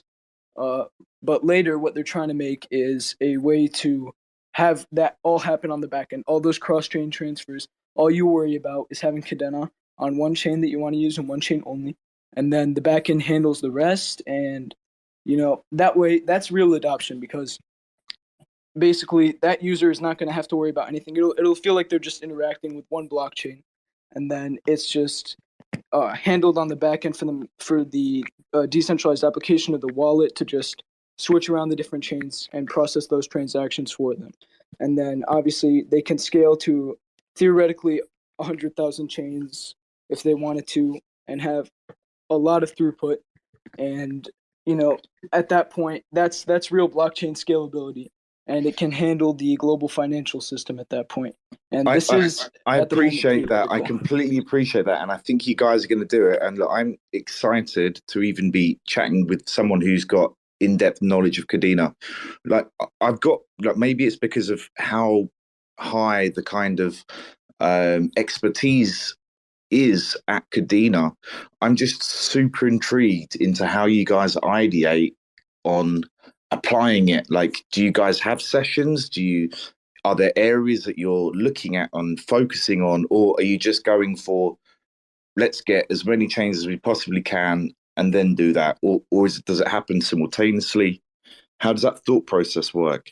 Well, I think, and this is just an inference on my end because I'm not actually part of the Kadena team, but so far I think they're kind of focusing on it simultaneously because they've said before that the 50 chain upgrade, and they've said before there's some debates within the actual Kadena team on when they are going to need a 50 chain upgrade.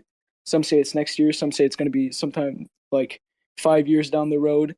But I think it's happening simultaneously. So they're trying to work on improving Chainweb and its throughput and the user experience with it, and also trying to focus on when they're going to need to scale to more chains and whatnot. And I think that's what makes Kadena such a beautiful project, is because these conversations are happening, and the fact that this early into blockchain, that this kind of technology exists, you know, with Cosmos and Kadena and Terra and all these other layer 1 blockchains and layer 0 protocols. I think it's really exciting. Is that what Kuro is then? Is that what Kuro is going to be doing? Kuro is going to be managing the interchain transactions. Is that it? Not exactly. I think, well, Kuro is, I wouldn't even call it a layer 2 at this point.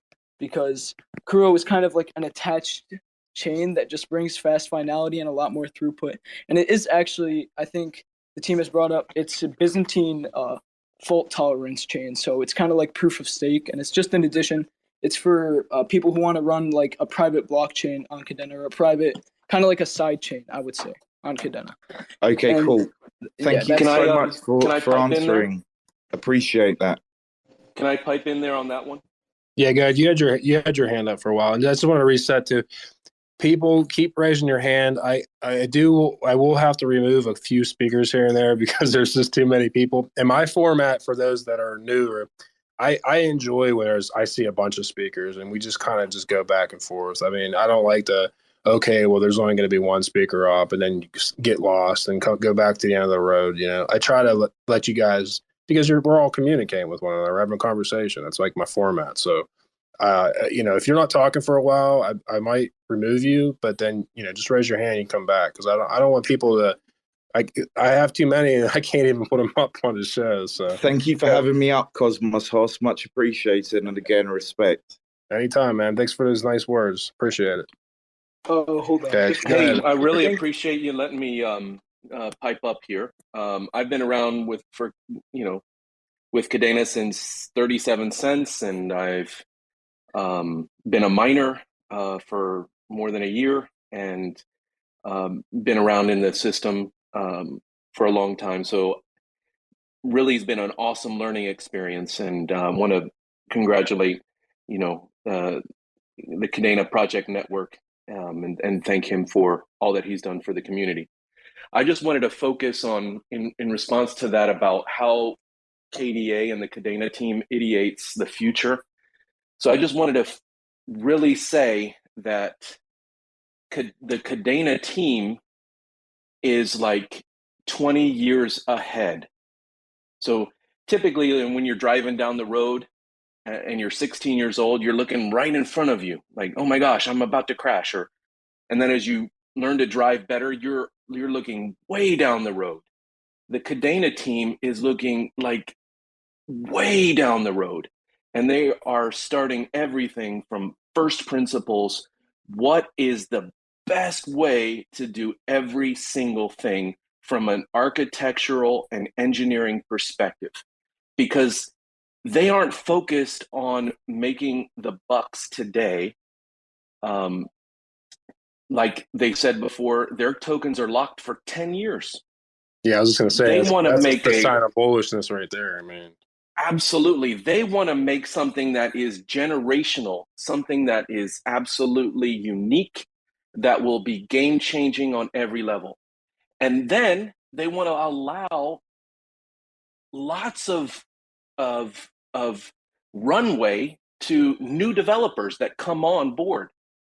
The Kadena team was actually kind of upset that we ran up to $30, because they wanted new developers to see, oh my gosh, this is at $4. I want to get on board while I still can and be really incentivized to make lots of money, because I'm able to build new shit on Kadena that is awesome and all that. So they don't want to be the guys to fix all the problems. And I'm trying to say is that they want to make everything where it's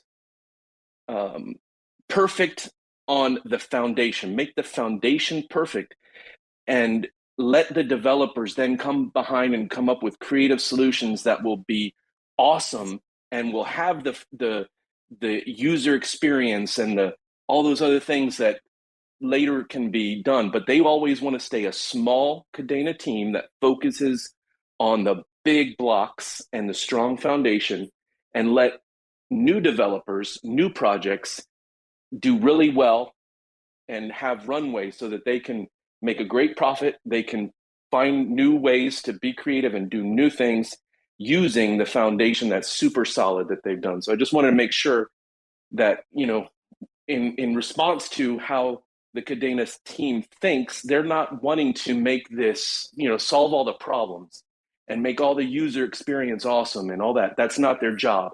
They want to make sure that the developers will have the tools to be able to later make the user experience awesome, and give them make it super easy so that people that do know what they're doing can do that. Just look, that was answering my point. And Cosmos HOSS, if you want to kick me off, kick me off. I just want to actually just clarify, right? Like the expectations that even me personally that I have for the Kadena team are extremely high because of their backgrounds, because of their expertise. And look, I get it that everyone wants to build something for in 10 years' time and make it perfect, etc. I was just kind of hoping that there would be a bit more of a clearer picture on what problems they're trying to solve rather than just interoperability. That's the only thing. It's the only negative I have. And I want to clarify, like, I love the project. Sure. No, it's really just to making it, making all the tools safe, like the PACT smart contract language, making sure that they have all the natives in the development software to make it really safe, to make the ability to do that, the cross-chain, make it easy. So they're solving all those problems, and then it's up to the developers to come in and take advantage of all those tools. So they're coming up with all the best possible tools, but they're not going to build the house. They don't want to. They want to leave space for other people to come and do that. But they're going to have the solid foundation, and they're going to supply the tools. Other people will come in and build the house. So that's the way that they look at it from everything that I've been able to see. It sounds just like the Cosmos Hub. Like a lot of people in Cosmos, so like Adam is basically like the OG, and people are like, what are they trying to do to bring value to the token? Like, and it's the same concept. Like they basically built a foundation and basically a perfect code, and they're like, hey, there's your tools, now come build and do what you got to do. It kind of reminds me of the same concept.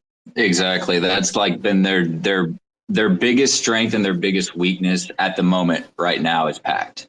Like it is a revolutionary smart contract language that the KDA team themselves have developed specifically for their eco with their Chainweb hashgraph design. Like they're doing something new that nobody has ever done before. This is not an EVM compatible chain where you can just go copy paste things over and instantly get a dApp up and running. This is everything that's being done is being done for the first time, and the book is being written. And so the PACT is going to take a while for people to pick up. It's human readable code, and it takes probably maybe about 6 months to get into if you have some Solidity or Rust, coding background. But that's one thing that it's going to take some time for the eco develop and dApps to come on. It's usually about maybe a 6 month time frame for a dev who doesn't know anything about PACT to get up and start really developing something front to beginning. You can learn it in a couple of weeks and start developing smart contracts, but really kind of developing a whole dApp out takes some time. How it's going to integrate? How it's going to integrate? Yeah, go ahead. You had your hand up forever, anyways. Go ahead. I'm sorry about that. Yeah, no worries. I thought I had a call and I missed my chance, but just wondering the integration part, whether the different language like Rust and you guys on PACT, or you're gonna leverage like AKT or something like IBC to integrate. And the second question, after the integration has been done, is there any plan or roadmap to keep wrapped Kadena on Anchor protocol, like I think they did for Atom or AVAX or any other things like Solana? Is there a plan for that? Thank you. So Mandy's, if you could just repeat the very beginning of question one. You kind of got crossed. Okay, sure. Yeah, I was just asking the integration because the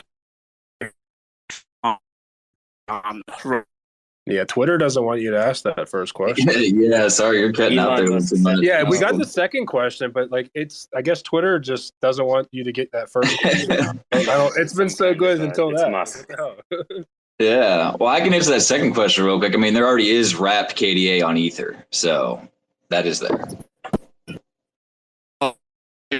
I think what you mean by wrapped.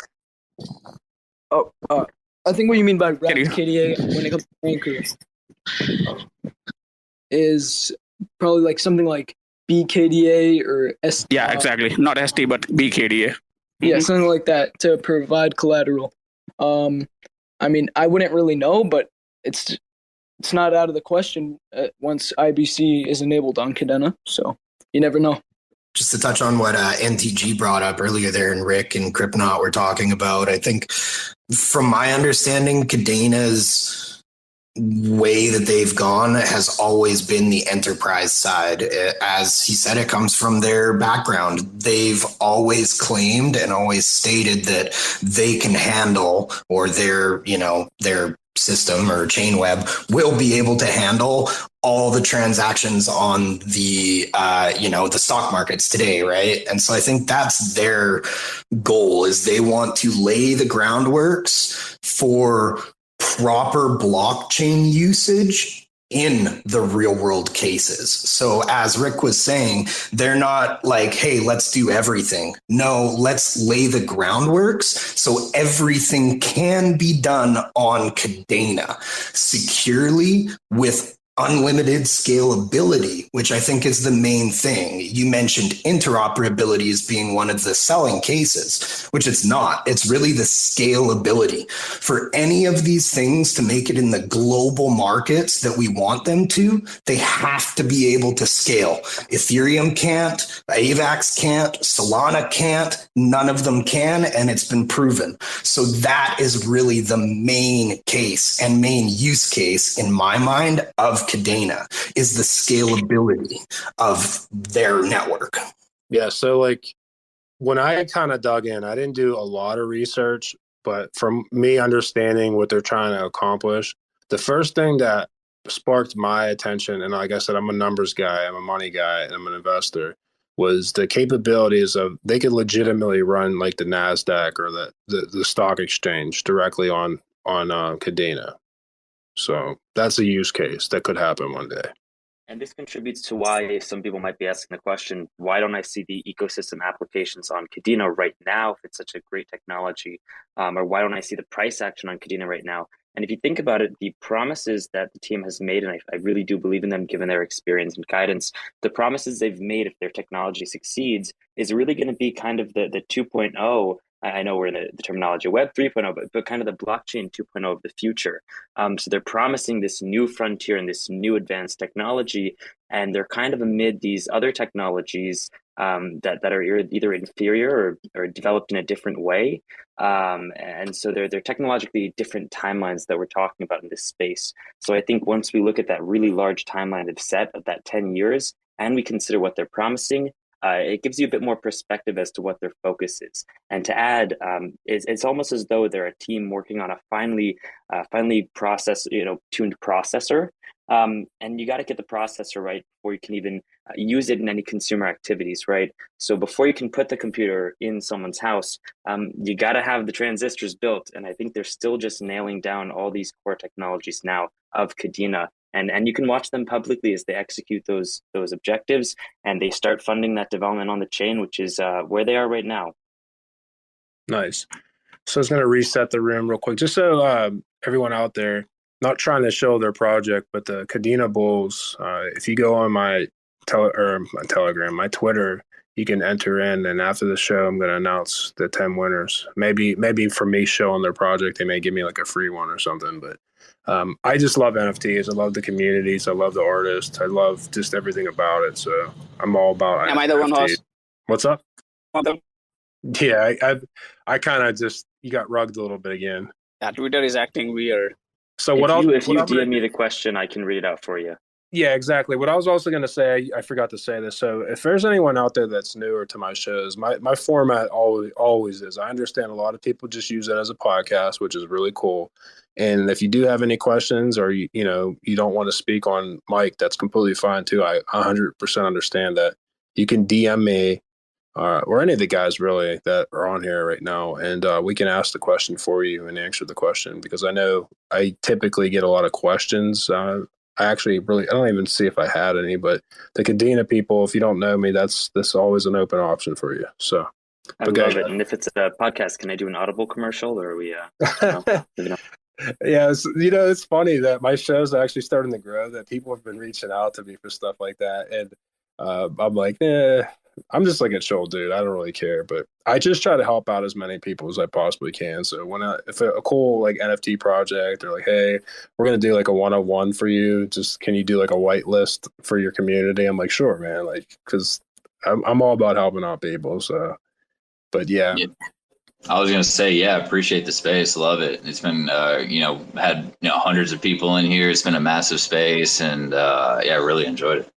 Yeah, so like my main shows are on Sundays from 16 UTC. I was gonna ask, yeah. Yeah, that's my main one, and like it's really cool. The format for the most part is I get at least 2 developers, and they're usually Cosmos developers. Like they're going to have their own blockchain and what they're going to do, or a couple times it'll be an application specific to a certain blockchain, and they just kind of do their thing. You ask them questions, and these guys are more brilliant than I am when it comes to building and understanding technology and stuff like that. So that's some of the formats. I mean, sometimes like I'll get like 4 teams up, and then it becomes like a 4-hour show. So but yeah, that's my main show is Sundays from 16 UTC to basically about 19. It's usually about a 2.5, 3-hour show. And so people out there, that's noon Eastern. I'm in America, East Coast. But yeah, I just decided I'm probably going to start doing some shows on Thursday nights, and I wouldn't mind doing version 2 of this. So,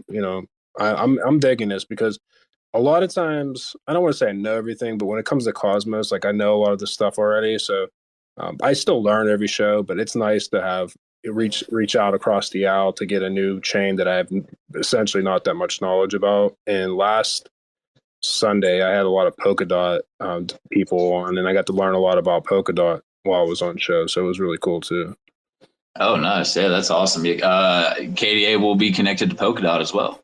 Yeah. So, I mean, I understand Love to hear it. Yeah, exactly. And, it's all about interoperability, man. Everything has to connect, and that's what I love about IBC is that's literally the purpose of it. The whole premise is to be as secure as possible.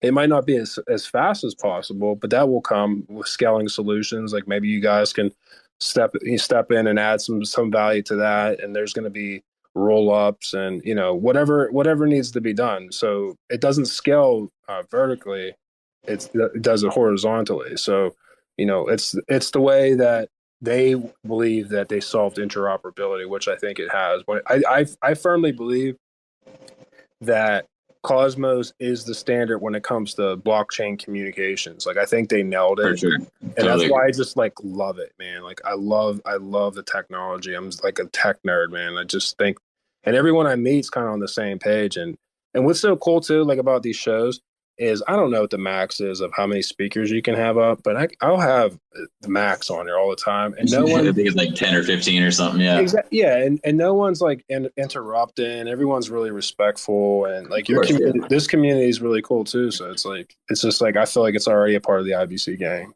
So nice. Yeah. Look, hopefully we can have some more spaces like this. At a time. Yeah, maybe next time your like Twitter will work for you. Wherever you're at, they have you blocked. Yeah. you might need to get on a VPN or something. I don't know. Yeah, bad reception, maybe go on the roof, Step out of the concrete bunker. And in the rain. So exactly. We got go ahead, Kadena Life. You had your hand up. Hey guys, sorry to chime in again, but I'm listening to everything. I have to say something. First of all, thank you guys. You guys are all awesome. But I just wanted to say the following. For those of you guys who are listening and are not necessarily deep into Kadena or don't know much about it, you guys, Cadex is about to launch. Find out what that is. Marmalade is about to launch. Find out what that is.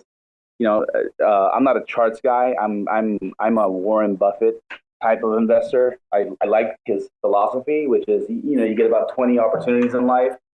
This is one of them.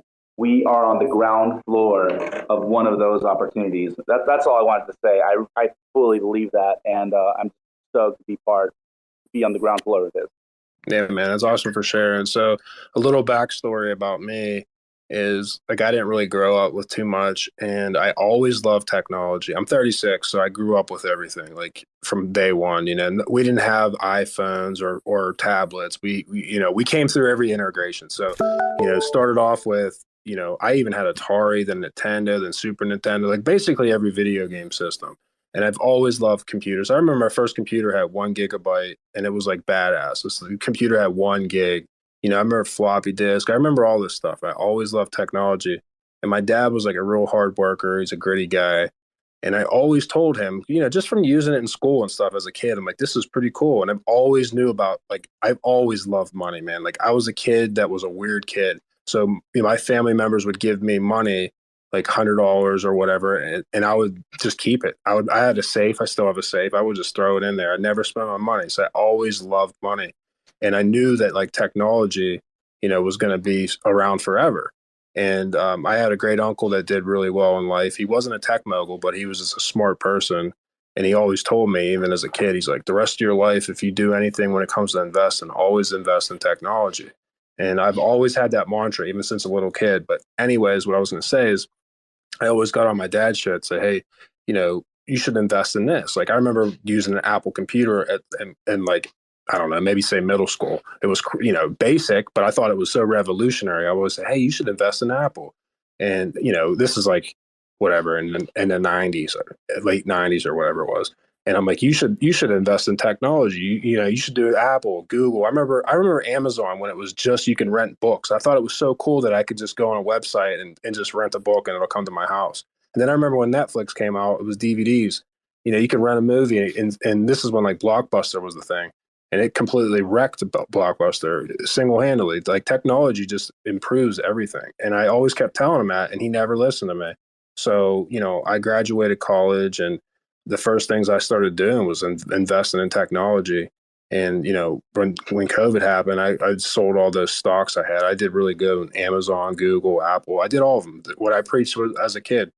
And what you're saying about this is a once in a lifetime opportunity, I completely agree with it. Because at the end of the day, all crypto really is just technology, but it's just so revolutionary. I mean, like I was telling people, if you just think of a blockchain, really all it is a decentralized ledger, and there's no middleman, and it's a pure code it's perfect. Like, it works perfect. And what's cool about it is, like, if you're on that chain, it's decentralized and you technically own a part of that chain. It's a decentralized network, really.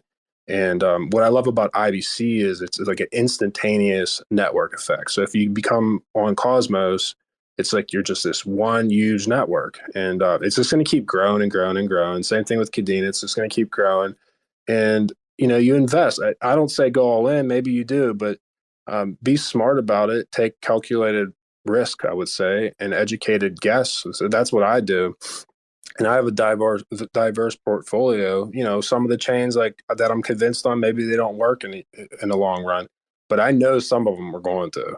So, imagine if you were an investor early on when Apple just like started, and then you just like hodled that Apple stock forever, man, you would be super loaded. Just like if my dad ever listened to me and say he took 1 or 2 paychecks here and there and bought Apple when, who knows, when it was like $1 or whatever, and just held on to it forever until like right now, he would be loaded. So I think it's going to be the same thing with these cryptos, man. It's like Adam, Kadena, like, yeah, right now you're like, oh man, the market's down. Who cares? Like, don't over leverage yourself and just keep stacking. And I really, it's not financial advice, but I think, depending on your age, most people are typically younger than me in crypto for the most part. So I'm 36, but I mean, you can retire at an early age, and who wants to work the rest of their life till they're like 70, and then you retire, then maybe you get to go play some golf for a little bit, then you croak. It's like, no, I think crypto, if you work your ass off in real life and you save and you're smart and you put money away, you might be able to retire whenever in your 30s if you're younger, or if you're like right now I'm 36, maybe I could retire when I'm in my 40s and still in good shape and go do and travel the world and do whatever I want. Technically, I already get to travel all the time. I get to go to all these events and conferences. I can go wherever right now because crypto, you could just get up and go and still work. So it's like, yeah, crypto is the future. So don't worry about the market being down. I mean, this month was the worst month. I don't know if people know this, but April has been the worst month for the NASDAQ since 2008. So it's not crypto. People are like, oh, crypto. No, it's just everything right now. I mean, there's just so many different variables that we can't control. But if the technology hasn't changed, the fundamentals haven't changed, then don't worry about the price. That's what I say. Exactly. These are the best times to build. And, when markets are down and, things aren't going crazy, you don't have to worry too much about your other investments and whatnot. Like, this is the time where you can all right, let's, get your bag straight, get stable, prepare yourself for whatever, always plan for the worst situations, what I always say. And just focus on educating yourself or building something, like whether it's researching more into DeFi and how to, yield stake and farm on different protocols out there with, whatever, stuff you're holding. Or get into a project and kind of start helping develop some things, maybe learn some coding, or there's lots of other things that people can do during these times, besides looking for the next 10 100x out there. Is do your due diligence, start looking into the projects that you've had your eye on, favorited on CoinGecko or CoinMarketCap, and you're looking at, and just start doing your research and figuring out if there's something you want to invest in. Exactly. Because a lot of us know that we're here in Cosmos and KDA. We're here for the long term. That's why we're here. Yeah. And definitely follow the money right now from the VCs still investing in all these different blockchain and Web3 projects. Even though we're in really tumultuous markets, and for sure the Nasdaq and other markets are really down, the money just keeps on flowing into these technologies that have been labeled so innovative, and a lot of people cast away as buzzwords. But when you know the fundamentals, when you know the trajectory that this is on, it's a pretty clear picture. Yeah, and then I was going to add to that is, obviously it's not financial advice, but if you do look at certain techs and coins out there, Luna's been holding up real well. And, if we're having this conversation 1 year from now and Luna 5 or 6x, even with kind of just average market conditions, I wouldn't be surprised. Just the burning mechanism with their algo stablecoin is it's perfect. I firmly believe one day in the future that there will be a documentary or a story or a movie about how revolutionary this algorithm stablecoin is. And I love hearing that. Like people talking about stabilizing not into BTC because they think it's the most stable, but into Luna.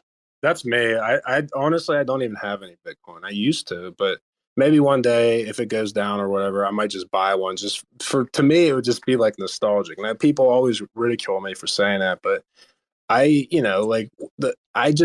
not saying it's going to zero, but like Luna, for example. Again, it's UST is going to be everywhere, and not only that, it's already enabled in IBC. So it's just such a good token to have. You could just move it around instantly. So I was going to tell you guys, there was an NFT launch that I really wanted to be a part of. It's called Game of Guild, and it's this play to earn game that's on secret, and it's really badass. Like the NFTs are really cool, and I needed some funds to get it because it was a decent price. So this is how easy IBC is. I didn't have any tokens or any funds available because I had them all either staked or in LP positions. And a lot of my LP positions, like on Osmosis, you either bond it for 1 day, you bond it for 7 days, or you bond it for 14. The higher you bond it for, the better the APRs are. So I'm real bullish on all these tokens, and most of them are in 14. I do have some 1 days just for okay, when Evmos just launched today or yesterday, eventually you're going to be able to buy their token. So I have 1 day, so I'll know okay, it's coming out, say 4 days from now. I know to unbond it and have it ready, just kind of on the sidelines. But I technically didn't have any funds available, and the epoch for Osmosis is 1730 UTC. So basically, that's right now on the East Coast. That's 1:30. It's every single day. And the NFT launch was before that. It was prior to that. So I didn't really have any. And I was I'm not bringing fiat into crypto right now. I don't feel like doing that. I'm going to wait. And what I did was, okay, well, I have Luna. I just used Anchor Protocol. I borrowed UST against it, and I sent it over to Osmosis. I swapped the UST to Secret, and then I sent the Secret to basically where you can mint. And I did all this, literally all these moves within not even a minute. And the fees, I don't know, maybe 10 cents, 15 cents or so, to do all this. And it was instantaneously. And I went across all these different blockchains. And that play right there, if someone got to see my screenshot and they seen all the moves that I did and how easy it was, That's true interoperability. Like that's what it's going to be like, and it's already here, and no one really talks about it because IBC really, what's like I was saying earlier about the average Joe, it's really for the average Joe, is there's like no venture capitalist money on any of these chains. Now, I'm not saying they all don't have it, and there's a little here and there, but for the most part, like some of these chains have zero venture capitalist money. And I'm not opposed to saying like, oh, venture capitalists are terrible or anything like this, or a little bit of centralization is bad. But yeah, some of these tokens, they don't have any. We're the venture capitalists. So it's like really empowering that I could do all this stuff instantly, basically. That's one thing that KDA just finally got going was $100 million eco fund grant. And that's what's really going to start hopefully bringing in some big money, not necessarily big money. I mean, but it's really going to start divvying out some money from the KDA, foundation, the corporation themselves, basically to give to developers to start developing dApps on the ecosystem, because not everybody can go full-time crypto and has the time to just, develop a dApp. It takes a long time to just learn it and then get something developed and going. I mean, that could take years unless somebody, has the funds to, go full time and develop something, all out. But even if you go full time and you're all out, like people need to put food on the table. You know what I mean? So I get it, and that's what you're saying about the grants.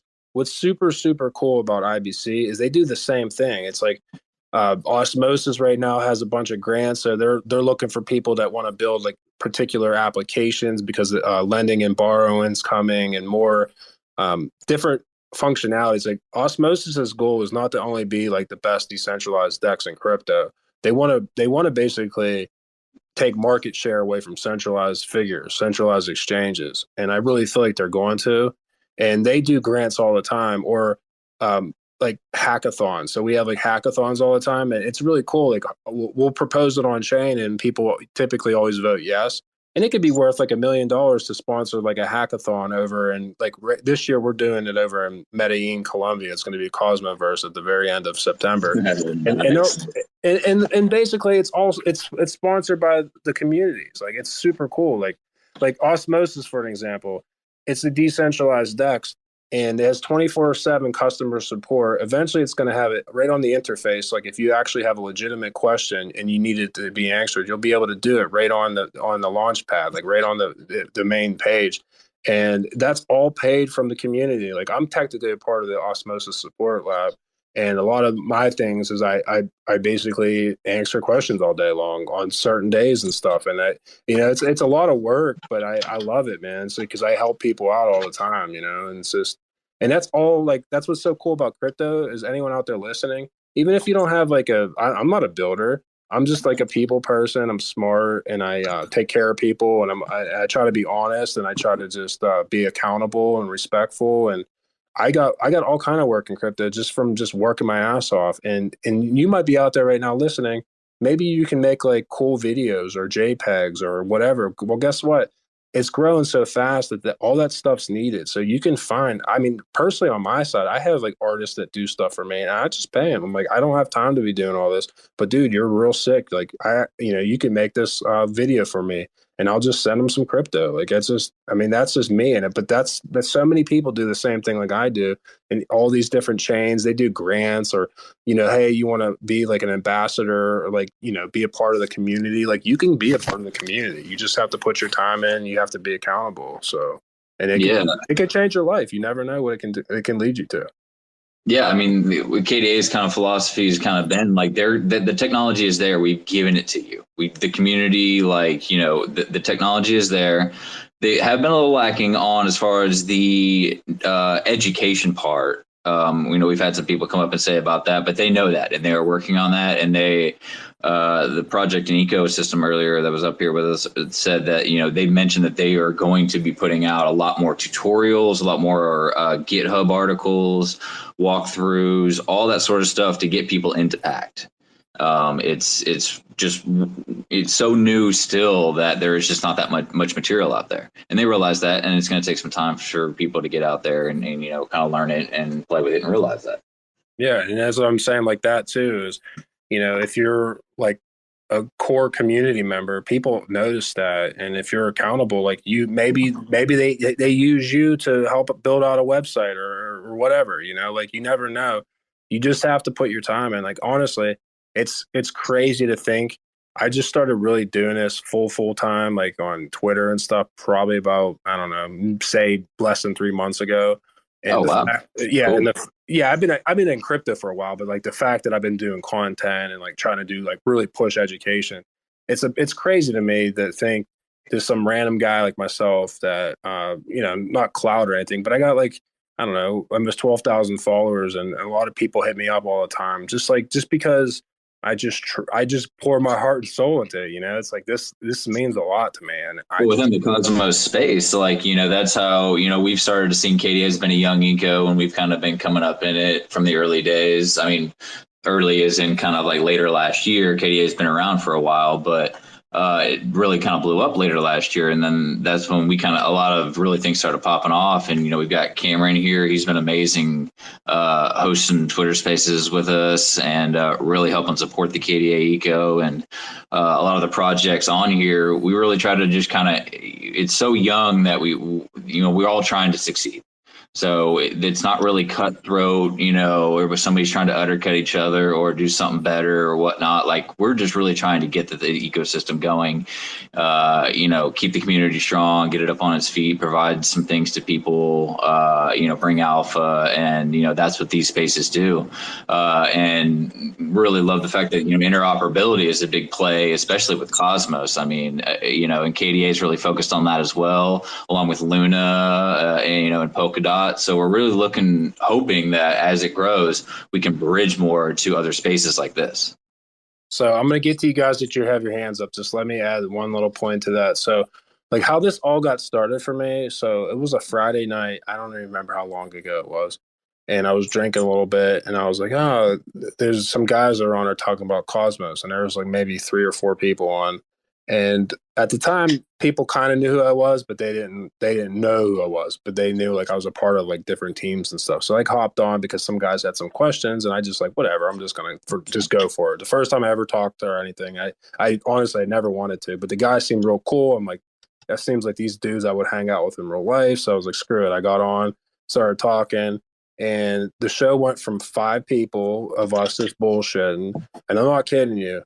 Within 15, 20 minutes, and I'm not saying it's because of me, like literally everyone in the whole ecosystem came apart. And I'm talking about not just like literally anyone, like all the people that are building that have like a lot of skin in the game.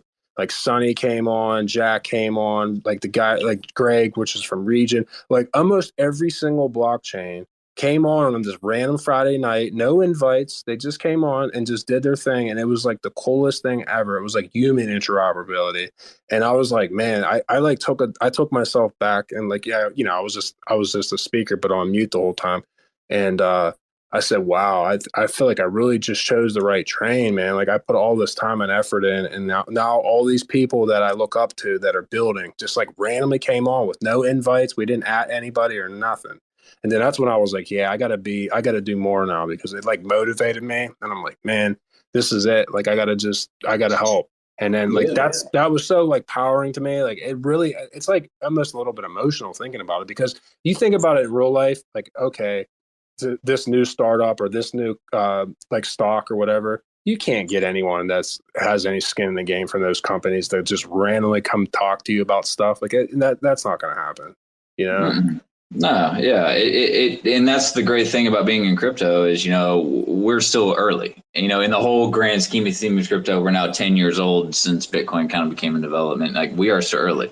So it's these spaces here that, like, you know, if you're willing to put yourself out there and, you know, kind of talk and just really kind of get in and learn it and digest it and kind of envelop yourself in the crypto space in general. And then, you know, you find your ecosystems and projects that you really gravitate towards, that click with you, you vibe with, and then that's kind of where you focus on. You know, for you, it's Cosmos. You know, for me, it's kind of KDA and Flux and a bunch of other things. You know, really like decentralization and the whole core mantra and ethos of crypto of, you know, taking your own finances and future and, you know, into your own hands. So that's awesome. So I'm gonna get to the three guys that have their hands up right now. Yeah, yeah. Go ahead, Hobbs. I think you were first. I hope you were. Yeah, thanks, guys. I'm just wondering if anyone here has any experience trying to get in and learn PACT, and whether there's any advice on where even to get started with that. Like, is there a Discord or a Telegram or anything where people trying to learn PACT are kind of talking right now? Just love to hear anything. They're still developing out a lot of stuff, and they are putting out some more content. But the best place right now is, if you really want to kind of get involved with it and download the developer hub, is go to Kadena.io, and there's the link where you can basically go in there and click on the dev section, and you can download basically the modules to be able to start working with it. And then in there, it'll link you to their GitHub, which has all of their info from the foundation and everything. PACT Foundation in particular, which is kind of separate from KDA, that has all of their tutorials and informations and sort of walkthroughs, and that's a really good way as well. Their Discord, KDA Discord as well, has certain channels where you can get in there and ask questions, and that's pretty active as well. And there is a lot more stuff coming on that, and they know that. I'm interested to see what KDA actually puts out as far as kind of more videos and just full-on papers on how to do full walkthroughs. So that stuff is coming. Krypnos, I just invited you to co-host because I don't pin stuff during the shows because I always get paranoid that I'm gonna just cancel the show. But if you know how to do if you know how to do the pins, man, go to town, pin stuff, whatever. I don't care. Cool. But yeah, to be like I said, I'm not kidding you. I never had a Twitter before July, and the only reason I did is I understood look, I need to follow these brainiacs instantly, and I started doing it. Like I said, it was about 3 months ago when I was like, you know what? I'm really going to start putting some content out. Last couple of days, I haven't really been doing much. I've been kind of just chilling the last few days, but I do a lot of threads. I do some mediums. I'm like, I gotta, I'm just trying to help people. Yeah. You put up some good content. Yeah, I try, but Marcus, you there? Okay. Yeah, sorry, I had to take myself off mute. Can you hear me? Yeah, what's going on, buddy? Good. Thanks for bringing me up. Just a quick thing. You mentioned about Luna having a documentary. They actually are working on one. I guess Luna Film Guild is working on getting a documentary for Luna going. Yeah, that doesn't surprise me. Yeah, that's all. But yeah, thanks for sharing that. All right, no problem. Thanks. Good content, guys. That's cool. Thanks for stopping by. Yeah, I just love Luna, man. To me, it's just so sound, man. I'm willing to bet the ship on it, and I'm not saying it has the network effects. It is there, and especially with algo stables, we've seen a couple try to come up. I hope Frax can do well with their kind of multi-backing of assets and a token for burn, but. Vader, I think, was another one that people try to really get going viral and get in and whatnot. And it's really hard for an algo stable to thrive because it needs a use case. A stable, that's what it's built for. That's what its main purpose is a use case. And if people don't trust in it, that the liquidity is going to be there and it's never going to depeg, that, it's really hard to get that momentum going. And Luna was the first one, and they just went viral, and everybody loves it. Yeah, and they just keep throwing money for their backing for the reserves. I mean, they did a bunch of AVAX. I don't remember the exact figure. They bought billions of That was Bitcoin. A controversial issue of adding AVAX. I love Bitcoin being backed by Luna as well. That's fine with me, but adding other assets, I'm still on the fence on that. I maybe need to do some more research. Well, it's only just for the reserves. It doesn't have to be the backing. It's just a doomsday event. Oh, it's fractional reserve. Yeah, exactly. It has nothing to do with it. It's just if shit really hit the fan, they just have it in the reserves, basically. Exactly. That's all. It's not. It's basically if shit hit the fan, you can buy $1 of Bitcoin or $1 of AVAX with UST. That's doomsday scenario. But even doomsday scenario where everyone sells off their crypto. I mean, what are they going to buy? They're going to grab UST. Well, doomsday scenario for us in the US, to me, is stablecoin regulation. That's my doomsday scenario, or especially algo-backed stables. Yeah, but I don't trust Congress enough, and even the Fed, whoever it is, maybe the blockchain community, I don't know, but I hope that, they don't come down too hard on that. I don't think they will, because it's basically decentralized. So it's not like they don't like not having control. Well, yeah, but once too many people get involved in Congress and all these states, like there's so many states that are actually really crypto friendly, like Florida, basically all the red states. Really, I don't want to get. Yeah, I'm in Texas, and Dallas, Texas just became the first city in the country to mine Bitcoin itself. Are you going to Decentralization or anything? Consensus in June? In Austin? Hell yeah, I'll be there. Well, maybe we'll meet up, because I got the team. We're going to be going down and covering it, so I'll be down there for a week. Oh, nice, cool. I got people over Austin. I'm there every other weekend, so we'll link up. We'll connect after this call. Yeah, for sure. So go ahead, keyboard. You've had your hand up. I hope your arm's not tired. Oh, good. Good to see some familiar names up here. HOSS, I'd be curious if you could kind of tell us how you envision IBC developing in the future. I guess that question's broad, but I guess are there plans to bridge to kind of ETH and Sol and some of the other layer ones out there? And I guess in your mind, do you need to, or is this just kind of an ecosystem that maybe, kind of goes against or kind of competes for attention against those other chains longer term? I just would be curious as to how you guys sort of see it at IBC. So Axelar is built from the ground up on Cosmos SDK, and Sergey, I don't know his last name right now. He's been on my show before, but he helped build and start Algorand. And the guy's brilliant, and he's literally just above and beyond a freaking A lot of people sleep on Algorand. I'm just going to throw that out there. It's ISO 20022. It's going to be here to stay. Oh, yeah, exactly. That actually, because I was going to say, like, a backstory is I'm a money guy. So when I first got into crypto, that's all I messed with was ISO 20. That's all I messed with, like XRP. Yeah, you know. Yeah, so I'm like, yeah, that's my. I still own some of them, but yeah.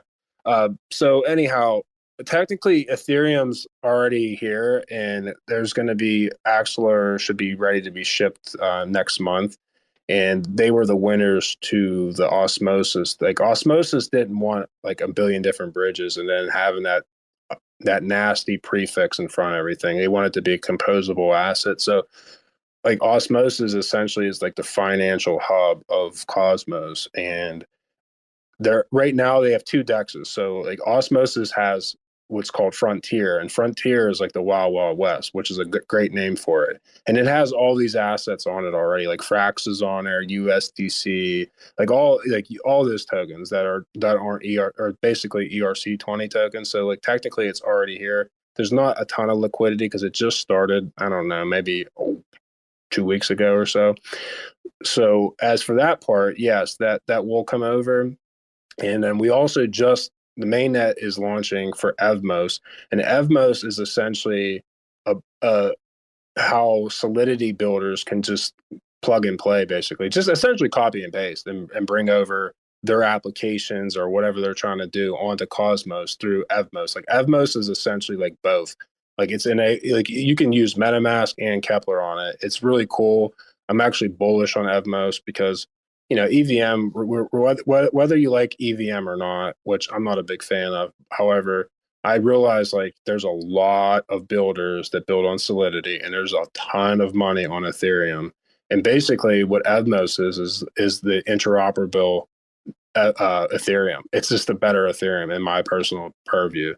And yeah, so that's going to bring over, in my opinion, if you're a small team, like say 2 or 3 people, and you're like, hey, we're building this like cool ass application, would you rather come on to Cosmos with like no gas fees and do all your things are there, or would you rather go over to Ethereum and just not, it's just too expensive basically. So that's going to bring over a lot of innovation, in my opinion, with Solidity builders.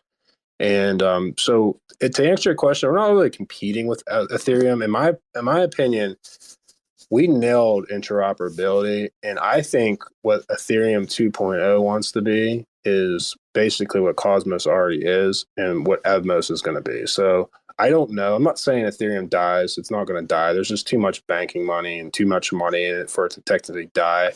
But I mean, even what is his name?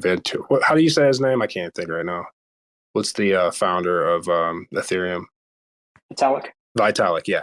He's even hyped up IBC and Cosmos before. And like I said, what if you do your research, most of the people that it's bridges, not the connections, that are the issue. Yeah. So like most of the people that built Tendermint, well, I don't say most of them, I think pretty much all of them came over from Ethereum. So they understood basically the scaling solution and the problem that Ethereum was going to face once it's scaled. It can't scale. It just can't. It's too slow. Think about it. If I send you $5 right now, like in ERC20, it's going to cost me $30 to send you $5. It just doesn't make sense. So it's not good. And but yeah, like to answer your second part, like, I don't know if we need them.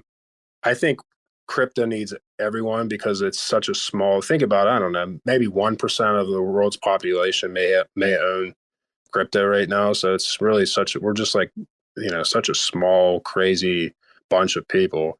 So I don't try to be like tribalistic and say like Ethereum's terrible or anything. I just don't have any use case for it.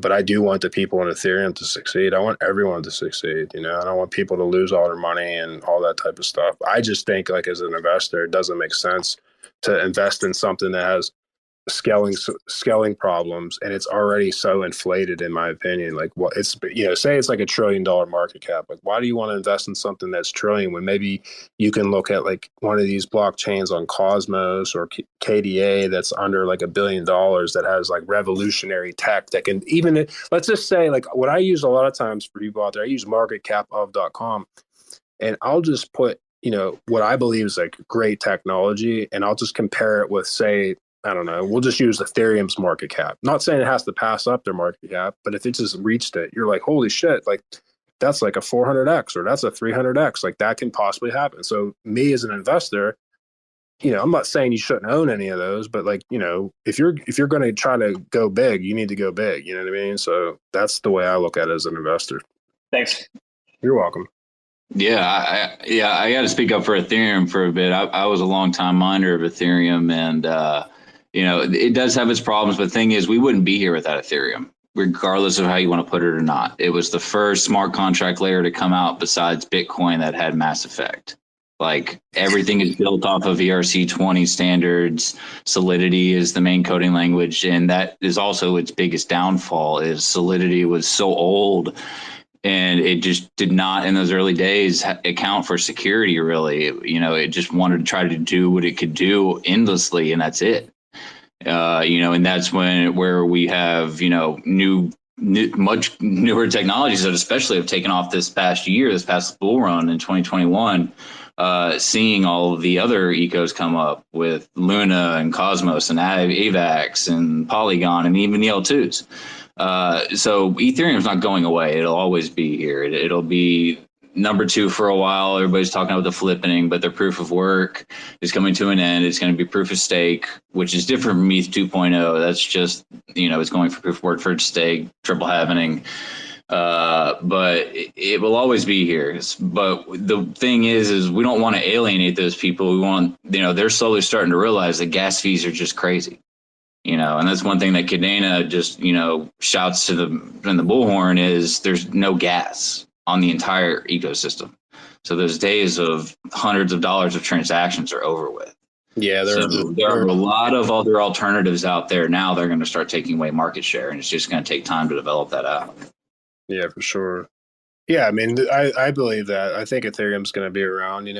I believe that they'll fix it. I don't know if they're going to hit their quotas because it's not easy to switch over. But yeah, no, they're hoping for a bear market right now, and a lot of people don't realize that Ethereum is very slow. It's like 10 or 12 transactions per second. It's pretty fast block finality time, but 80% of the volume on just Ethereum mainnet itself is institutional. Like us swapping things and doing dexes and stuff like that. Like that's not really a lot of the volume. A lot of people don't realize that. Like maybe in terms of gas, yes, but the majority of the volume, the stuff that is moving is the stuff that is based all around Ethereum. And it's going to take some time for, people to start realizing better secure alternatives. And that just takes time to develop out, Yeah, for sure. But yeah, even with that institutional money, you know, like I already think they're starting to flock over to Terra's ecosystem. You know, because even that you just save so much money, and that those fees and transactions, even if you have a lot of money, they start adding up. I mean, I do taxes for a lot of people, and actually in real life, I do a lot of financial advising for people, man. Are you a CFA or a CPA? Yeah, CPA. So, basically, you know, I'll get people with all different spectrums of money and wealth and wherewithal, so to speak. And yeah, I'll get someone that'll be complaining that their taxes were their net worth for that particular year was like $4 or $5 million, and they're complaining about some underestimated penalty for like $15, and they're like bitching to me about it, you know. And that's kind of the way it is, you know, like people don't want to spend money on stuff that they shouldn't, because that's the same thing with the fees. Like, why, you know, why, even if you're doing like a $20,000 transaction, you know, why would you want to do a $35 fee? In theory, it's such a little drop of, you know, a penny drop basically. But yeah, I mean, that's just not sustainable. And like I was saying earlier about like secret network, as we're just going to just tidbit off the investor side of it. The investors aren't going to want all of their transactions to be on the blockchain for everyone to see it. So like secret will be able to leverage their technology where, yes, it's still auditable. So like if they need to do their taxes or they want to submit their information to their stockholders or whatever, they can use secret networks technology to leverage that. So like that's just like a huge use case. And I really firmly believe that all the contracts in the future, if they're all this institutional money is going to come over, they're going to use secret network to leverage that. And like secret network has bridges to everything. Like it's not just IBC. Like you can send over wrapped Bitcoin. Like you can send over everything over there right now. And that technology is going to keep growing. And So what's the basis of that as far as like the coding? Is it, you know, Tendermint on Cosmos or? Yeah, so like they have smart contracts. Like theirs is called SNP 20. So like it's basically it's the same thing. It's just a secret layer of privacy. And I always tell people like to think of secret network as if you know these chains, if you know what Cosmos is, it's like Cosmos, Monero, and Ethereum all put together basically. And you guys are killing me. You guys are killing me. Sorry, I don't mean to butt in, but because you covered off so much stuff. I just want to go back to one point you said about the Tendermint Cosmos guys coming from Ethereum. It's Polkadot, man. Like the guys from Ethereum. Well, Polkadot is Rust. Yeah, I know, but the guys who made Ethereum made Polkadot afterwards. Gavin Wood, CTO. Well, yeah, Wood. Yeah, you got, you know, Charles Hoskins, Vitalik, the whole crew. Yeah, but technically speaking, Gavin Wood made Polkadot to be everything that Ethereum wasn't meant to be, and that's our point. However, look, I actually want to ask you or Cosmos HOSS, because I wanted to get it in earlier before you guys went over it. The Polkadot Parachains, I think they're broken. I think it's a broken system. They took too long to develop. I love Polkadot. Polkadot was one of the first things I thought ever about throwing money into, because I just thought it could connect the world together. But you know, they've got them settled now. The Parachains are there. Kusama's been up for a while. You know, Moonriver's been going. You know, Moonbeam is really kicking off. I think that'll do well. A Star. Yeah, there's a lot of things going for it. So what do you mean by that? But they're all doing pre-sales and private sales and then public sales and then going for the parachain. And it wasn't built for that kind of ladder of steps. And so it's disrupting it. And now on Kusama, you can get a parachain on Kusama for like 3,000, 4,000 KSM. And it was never meant to be like that. So the quality of the projects aren't necessarily going to be sustainable. What's your views on that? Because that is something I haven't ever talked to anyone about, and it's interesting. Well, we've our community manager at the Kongs, Awoken. He's a big dot guy, and he's big over in Glimmer. You know, looking for Moonbeam, and you know, sees that compatibility and that future there as well. And you know, Kusama was always a test net for Polkadot itself. Yeah, Canary. It's the Canary. The Canary network. Yes, right. Exactly. Yeah, I was Canary in network. Genesis for Polkadot. I've been following it. I love it, but I'm starting to lose a bit of like, where's the direction? What's going to happen? Like, And I was going to add to that part of it. It's taken a while to develop because the parachain auction slots took so long to actually get going that it just kind of lost network effect because all that stuff to connect everything and get all that settled took so long. So, and that's just, and then the bull run was over. So it'll take some time. It's not going away. It'll be there. It'll always be there. Look at Cosmos, though. You get airdrops for your atom state, and with your dot in a parachain, you only get that one token released over 96 weeks. It's not competitive. I was going to add to that is, like, say, we'll just use the common sense wise.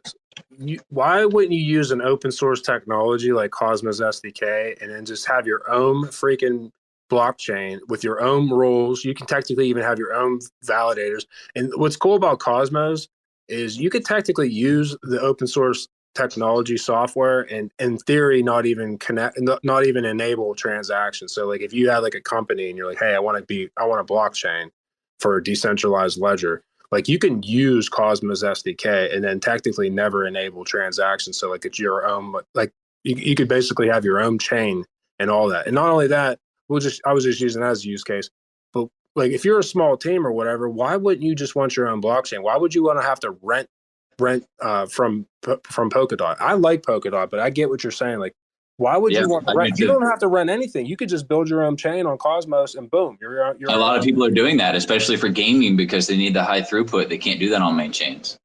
Their argument is security. Their argument will be the security of the Polkadot network. That's their argument. I mean, yeah, I don't know if it gets to their own little Cosmos IBC hub they've built that they've auctioned off. Like that's where I've gravitated more toward Cosmos on Polkadot. Don't get me wrong, like put the Polkadot's there, it is not going anywhere, but it's going to the market's run around it, and they really need to play catch up now. Is it fixable then? That's the actual question. Do you? Of course it is. Of course it is. It always is. The bear market or not, that's the time to build. And they'll be there. They ain't going nowhere. NTG, did you come on the show on Sunday or listen in? I didn't, unfortunately.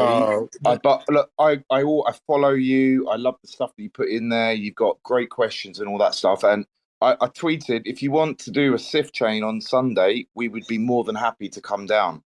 Yeah, I got a couple teams I might be able to put you on, but I was gonna say the recording got rugged, so I had to go and ask like Twitter to like send me the archive for it. But the show will come on, and I highly suggest you listen because a lot of it was from Polkadot. Like it's called composability, and they're building over a bridge that should be done not that long from now. So it's actually an IBC bridge. So like Dot's coming with who? With Composable Finance.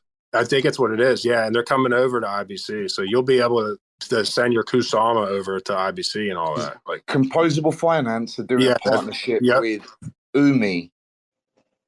Yeah, Yumi, Brent Zoo's project. Yeah, you're going to be able to soon. You're going to be able to like do that. And we had guys from DOT, and they were kind of reiterating your same sentiments about it. They're like, look, a lot of people are getting frustrated because of the chains and like how you have to essentially like exactly what you're saying. Like if you're a new team and you have this cool ass idea, why do you want to have to like pay to rent? Like you don't have to do that with Cosmos. You just basically plug and play. You know what I mean? Like look, Substrate, because I think Cryptnaut said that it's like Polkadot is Rust, but it's Substrate, right? Is the equivalent for Solidity. And it's an incredible piece of software. It is. Oh, yeah, for sure. It's just taken so long for anything to get going. Yep. And then by the time that they finally got their slots all settled and everybody connected, boom, whether you want to say market's over, I hate claiming calls, prices, where we're at, whatever, but we are. And they're not going anywhere. They'll be there, Moon River, Moonbeam. I can't speak to Kusama though. I don't know how that's gonna be now that friggin' Polkadot's already up and running, basically. You want some alpha? Here's some solid hypothetical. That's what this place is for. What's up? Here's some hypothetical solid alpha. So you've got Kusama, you have Polkadot. Each one can only hold 100 parachains. And Kusama is meant to be the canary network. I believe when they get to a point where the Polkadot network is running, it works, there's stuff on it. They're going to join it with Kusama so that you're going to then have 200 Parachain slots. So one Kusama equals one Polkadot. Never forget that. I like that. It's good. It's good insight. Good, Cameron. What's up, bud? Oh, yeah, I was just going to wait my turn, but I am actually going to head out myself as well. We're almost on 3 hours. So, yeah. I will talk to you guys later, though, but I just wanted to say thanks for having me, and thanks everyone who tuned in and will tune into the recording and so on. If anything, feel free to follow me, and I'll show myself, I guess, a little bit. I do spaces mostly for Kadena, but I've started doing them for Luna as well. So feel free to pop by. And and again, thanks for having me. And thanks to everyone who spoke and all the questions and all that jazz. Thanks to everyone. Yeah, keep in touch, man. We'll do this again for sure. It was a good time. Appreciate it. Definitely, yeah. Yeah, I'm stoked to finally learn about Cosmos, too. I've been kind of, it's funny because starting with Kadena, you've got so many things to look at just between their partners and their that's what led me to Terra in the first place, and now Cosmos, and now that has opened up a whole new rabbit hole. So yeah, thanks for the invite again, and thanks for sharing the knowledge. Nice. So yeah, I was gonna end before you get off is we're working, our team's working, there's like 6 of us. We're working on like getting a huge database with like all the information for Cosmos related. And it'd be cool. Maybe we can have like a sector of like Kadena too. Cause I think that's what the problem is. Like we're here to educate, but there's just stuff everywhere. I mean, I'm in Cosmos 15 hours a day, and it's like, I don't even know all the stuff because there's the information's just spread out everywhere. We're trying to work on like having a hub where all the data is just in one spot, so you can just go to town. So yeah, I think Kadena needs to do that too. Because I've been trying to like find out some stuff, and it's just like I have time, but I don't have time to waste to be looking for stuff. I just wish I could go somewhere and find it all, Yeah, so it's definitely something that not only the Kadena team themselves, but like KADEX's team.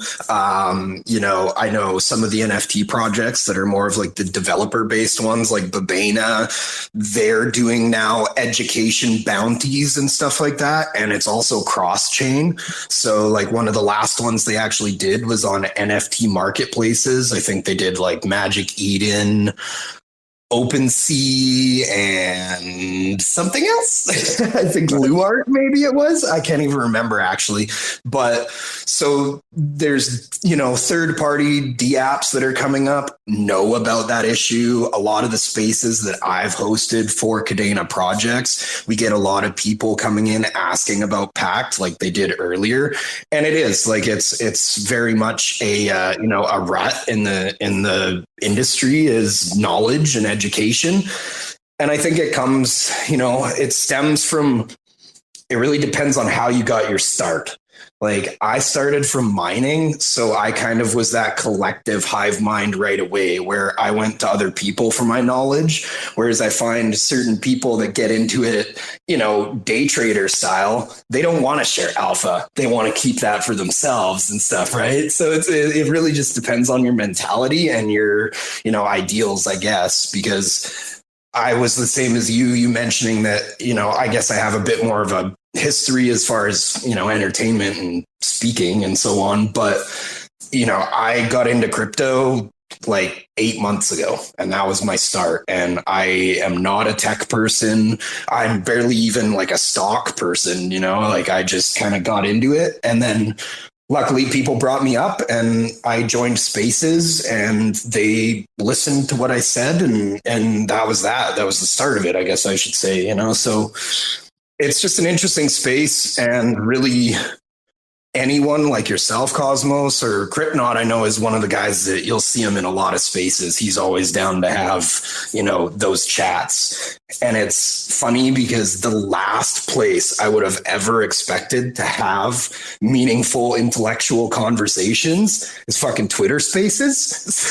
So it's kind of crazy to me that Twitter is now this like shining light of crypto conversations. So it's we're all starting from ground zero basically, and we're all, the WAGMI vibe, right? We're all going to make it together. And it's just nice to be able to hopefully help people along the way, you know, with, as you're saying, so just education and knowledge, right? So as a community, as DApps, as blockchain, it's something that everyone needs to focus on, is really, you know, for mass adoption, we need to figure out how to explain NFTs to people.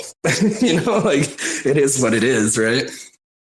Yeah, I was going to say, you should probably, after this show, record, you know, the recording, clip that and cut that, and then like show your family one day, like, this is what we're doing with my life back, whatever. How old, if you don't mind, how old are you? Oh, I'm a year shy of the dirty 30. Yeah, so, you know, 15, you're still 20, young. Just say 15, 20 years from now, you could be like, look, this is what I used to do. Like, I used to Exactly. You got so many great kid stories for your kid. Hey man, I'm a Canadian. I live the trailer park boys lifestyle. We're going for Freedom 35. Freedom 35. That's funny. That's awesome. But yeah, we'll let you get going. But we'll get together, and then I really want to even if it's just an update on one of my shows on like KDX is about to get live, and then if someone from their team wants to stop by or whatever, they can. My door is always open, so I'm actually looking forward to it. I love decentralized DEXs, man. It's just a lot of fun. Just a lot of I can facilitate it. Cryptnaut can. I know as of right now, I am definitely used. You mentioned you're an NFT guy. I'm working with Kadena Kongs right now to do. We did one probably like 4 or 5 months ago now, maybe, which is crazy to think it was that long ago. We've been around for over 6 months now. Yeah.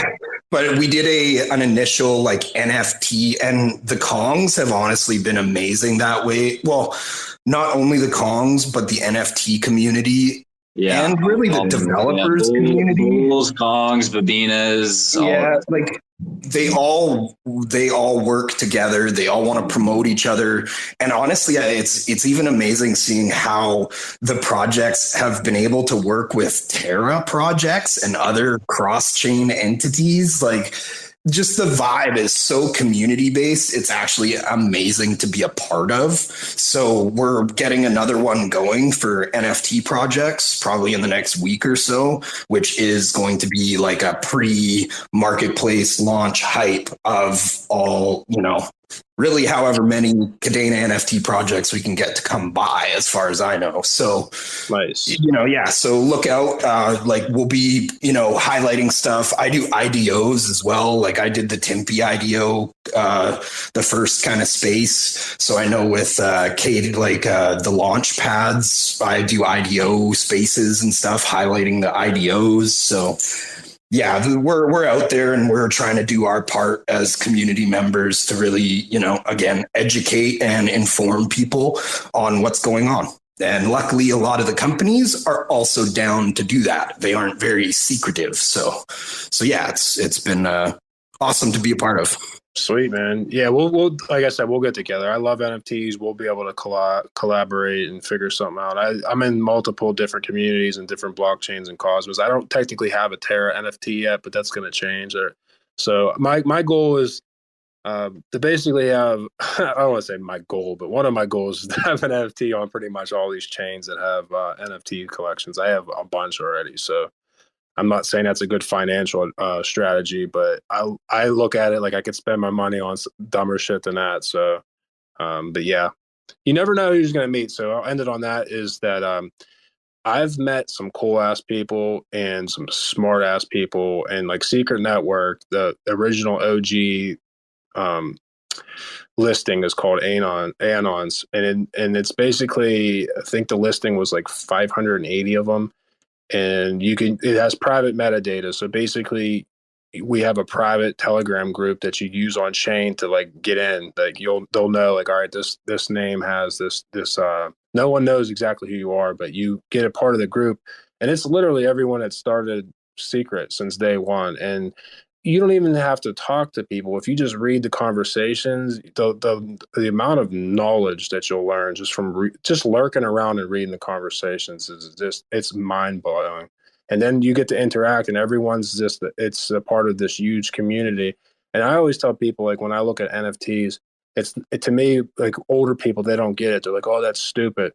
but they're the same people, you know, they have the country club, they'll spend whatever, 30K to get a membership. And then every year, at the end of the year, they got to pay the 30K. And every time they go golf, they have to pay the green fees. And every time they eat, they got to do that. And a lot of these communities, that's a one-time fee for life. And you never know who you're going to meet, man. Like, I met some cool people, you know, I feel like I've changed a couple of people's lives. I think some people have probably changed my life just from being like active in different NFT communities, and you can't really put a price on that. Like I've learned so much stuff from just that group that I was telling you about. It's amazing. Like it's just high level talk, and then everyone has like their own projects or their own little businesses or whatever, and it's just super cool. That's all I can say about that. Yeah, that's exactly what these spaces are for. And we've been looking to try to host as many of them as we can with new projects that we see come out on the KDA Eco, and even reaching cross-train to Luna.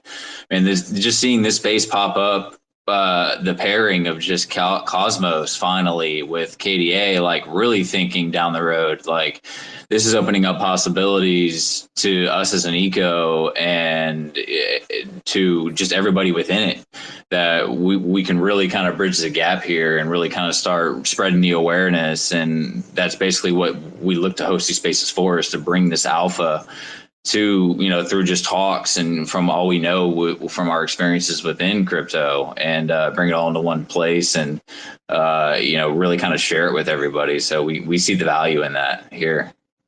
Nice. So we got a couple more hands, but we're going to finish up. I'm going to get to last few. Yes.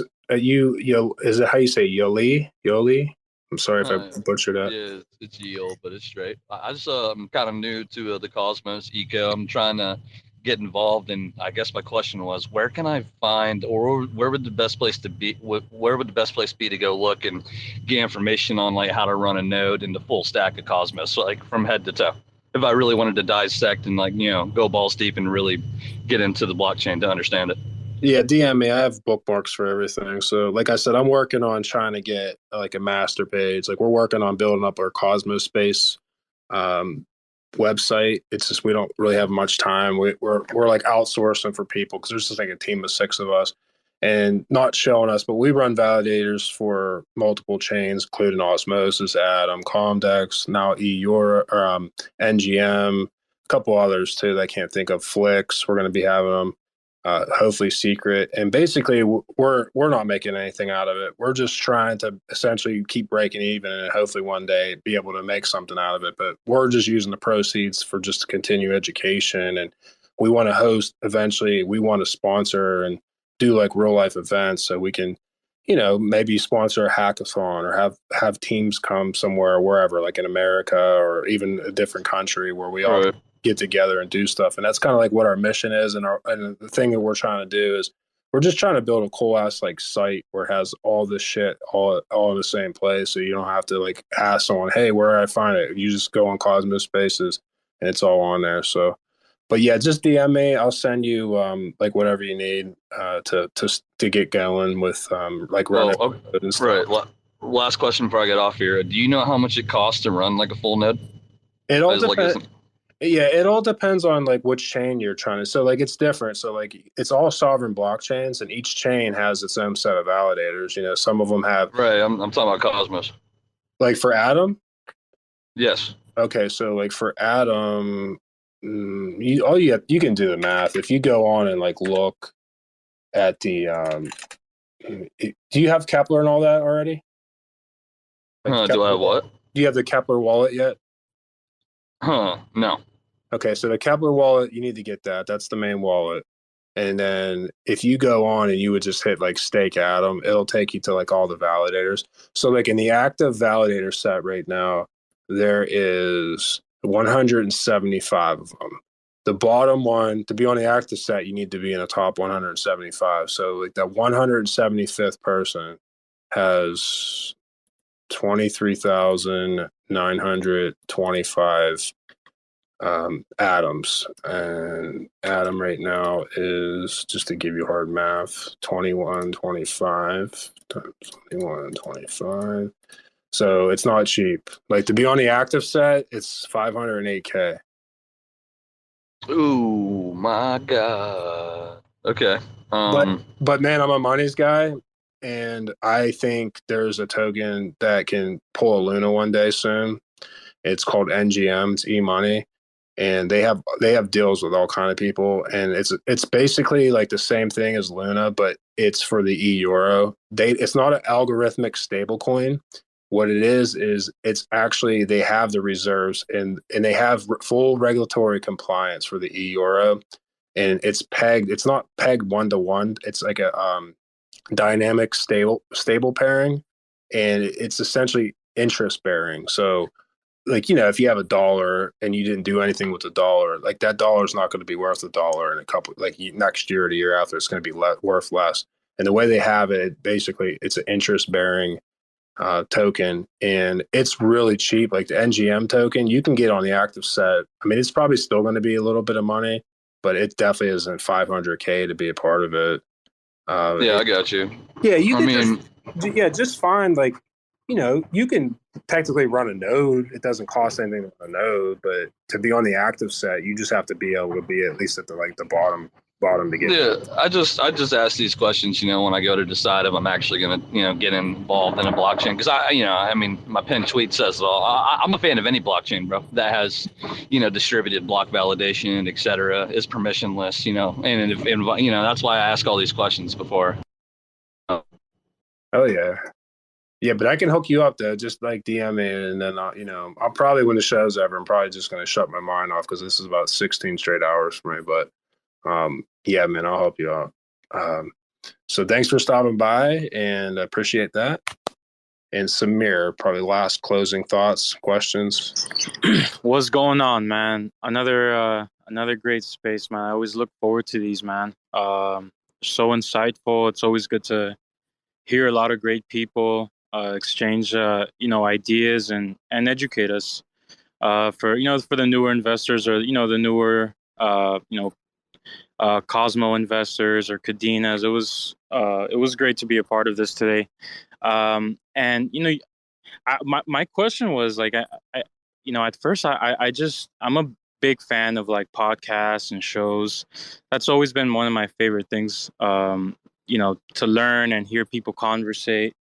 I always, I just thought about, like, man, it would be awesome if like the Cosmos had like a little, like a hub station where, where they post like, conversations like this, like on their website. And then I heard you talk about, Cosmos Spaces, which is phenomenal. And I know I've been following Cosmos Spaces as well. So yeah, I think that's a phenomenal idea to have, people from the inside and from the outside just have like these great conversations, podcasts, that you could post them everywhere, even outside of Twitter, or even shows, whatever it is, like different kinds of shows, to help, bring awareness, educate, all these great things. I'm all for that, man. And if you ever need somebody, just hit me up. I used to actually have a master's in communications and media technology, so I'm pretty good at that editing stuff. So if you ever, need somebody or just want some advice, I'm a big fan of that stuff. So nice, man. Good way of connecting both worlds, right? So yeah. But yeah, man, keep doing your thing, and want to wish everybody a good night and good luck with your investments, man. Take care until the next show. Thank you. I appreciate saying that. So that's stuff like that right there. It means a lot. And yeah, so we're gonna have all the shows and like archives too. I think it was like 4 weeks ago. I had 4 teams on, and they were so brilliant, and just it was like they were like speaking in outer space to one another. It was amazing. Like, what I mean by that is like the talk. Who is that? I'm sorry, I missed that part. So it was like 4 weeks ago. I had like 4 different teams. I had a ride chain, which is like artificial intelligence. Like it was crazy. So like the devs were basically interacting with one another, and they were asking like high level questions and stuff. Like, just basically, it was an amazing show. Having a private meeting on a public interspace. Yeah, exactly, on my show. So it was really love cool. hearing that. And then what else is really cool, and I'm not trying to be like braggadocious, but I created like a private Telegram group for all these developers, and essentially just like a meeting spot for them, and where they could set up DMs and calls and stuff, because they're all so busy. But and that all kind of just branched from doing the shows, because I have literally every Sunday I have at least like 2 developers for like different chains or applications they come on, and it's just like really good stuff. And a lot of times they'll just, teams come on and they just kind of ask each other questions, and it's like, and we're just kind of sitting back with popcorn listening, like, wow, this is like awesome, like the future of this. I've had so many brilliant people on, man. It's like I wish I could just rub against them and just get some of their knowledge. It's like, this dude is amazing. But I've had so many people on the show that are just so brilliant, man. It's like the future's so bright with people like that. And if I can get them to come on the show and collaborate and help educate, I'm all for it, man. It's like, it's great. Those are the best minds to pick. Yeah, if you can start getting some like real core team people, like devs. I know that a lot of devs are, not as public. Put it a certain way. Like, they're people in the background really doing the hard work, building things. Like, they're not very public, outgoing. Like, let's spill the beans, alpha everywhere type people. I've kind of come to slowly realize that when I'm trying to get in touch, like look for PACT devs or just, talk with certain people that are that are really building the projects and not necessarily the community managers.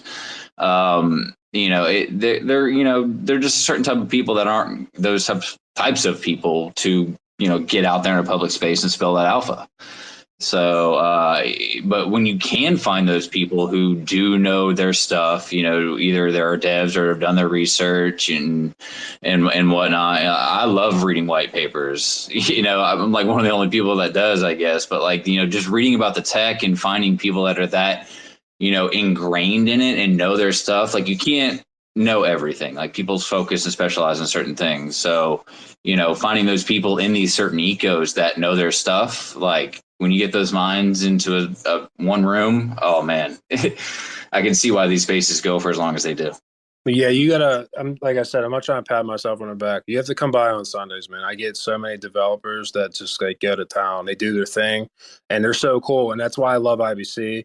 Is honestly, I've probably talked to either on calls or even on spaces to most of the people that actually are like the co-founders of whatever chain, and they're so open and they love it, man. It's like how we have so much passion, and they know like, hey, I come on, they schedule it and they'll come by. Like next on Sunday, I got a guy from Dimension that's basically it's like a roll-up solution for scaling, and then I have Pylons. His name's Michael, which is like a really cool it's essentially, you can download their application right now. It's gonna be this Cosmos chain, and it's also gonna have NFTs and all that for people to be able to buy just right on their smartphones with either crypto, and which the crypto will eventually probably be any IBC asset, and also it could be with fiat. And it's it's gonna have gaming and everything. Just like it's gonna be awesome. And he's coming on, and I've spoke to him on a call before, and he's brilliant. And they're gonna be on Sunday. I think I'm having a guy from Sienna, which is like a borrowing, lending / DEX on secret. They're stopping by. And honestly, I hate saying it, but sometimes I can't, because I know the show's gonna get for like 4 hours. So I'm like, hey, maybe we'll do like the following Sunday, because I know if I get like 4 or 5 developers on the same Sunday show, that the show's never going to end, because I feel bad. Like even like this one, I don't like to be like, hey, it's time to go. I've had shows that went 6 hours before. It's like, because I love it, man. It's just so awesome. That's where the best alpha comes in, when these guys that are really developing this stuff can spill how it works. Yeah, really. And there, you could see like how we're all passionate. They have it too, and it's amazing. Yeah. Like it makes me more of a motivated. Like I'm like, look, these nights where I usually only get 5-6 hours of sleep max, like it's gonna pay off one day. It's like I'm doing the work. It's like, that's the crypto space, man. When you're having like calls and meetings and spaces with people that are all over the world, we're dealing with people over in Europe and Asia and Australia. Like, oh man, you're up till, I've had meetings in 2-3 in the morning. I've had to wake up and go back to sleep for. Yeah. Or you get in a really good thought and you're like, shit, like I'll wake up because I drank like too much or had too much, like not even just alcohol, but just like water or something. I got to go take a piss in the middle of the night. And then I just like have this random like good idea, and I'm like, I need to go write this down. And then I'm turning on my computer and I'm doing stuff. And then now I got 2 hours of sleep and I got to do it all over again. But I love it, man. It's just like, and that's what I mean. Like crypto, if you really dive in, you can just like the world is at your fingertips, man. It's amazing. You gotta have a passion for it, and yeah, I always think we're in it for a reason, and that's to me financial freedom. Like I have pulled all of my money out of I don't have any money in bank accounts anymore. I'm all fucking crypto. Yeah, I'm the same way. Like I still have a real life job, so I get paid every 2 weeks, and I'll have you got Coinbase and Crow.com cards. Like if you need to pay your bills, you can pay that through your Staples on credit. Yep. Like there are ways to remain all crypto, but if people really are passionate about it and want to go all for it, there's ways to do it. Now, if you want to go like buy a house or a car or something like that, yeah, you might have to stable out on, your main exchange, but like, there's ways to go all crypto for sure.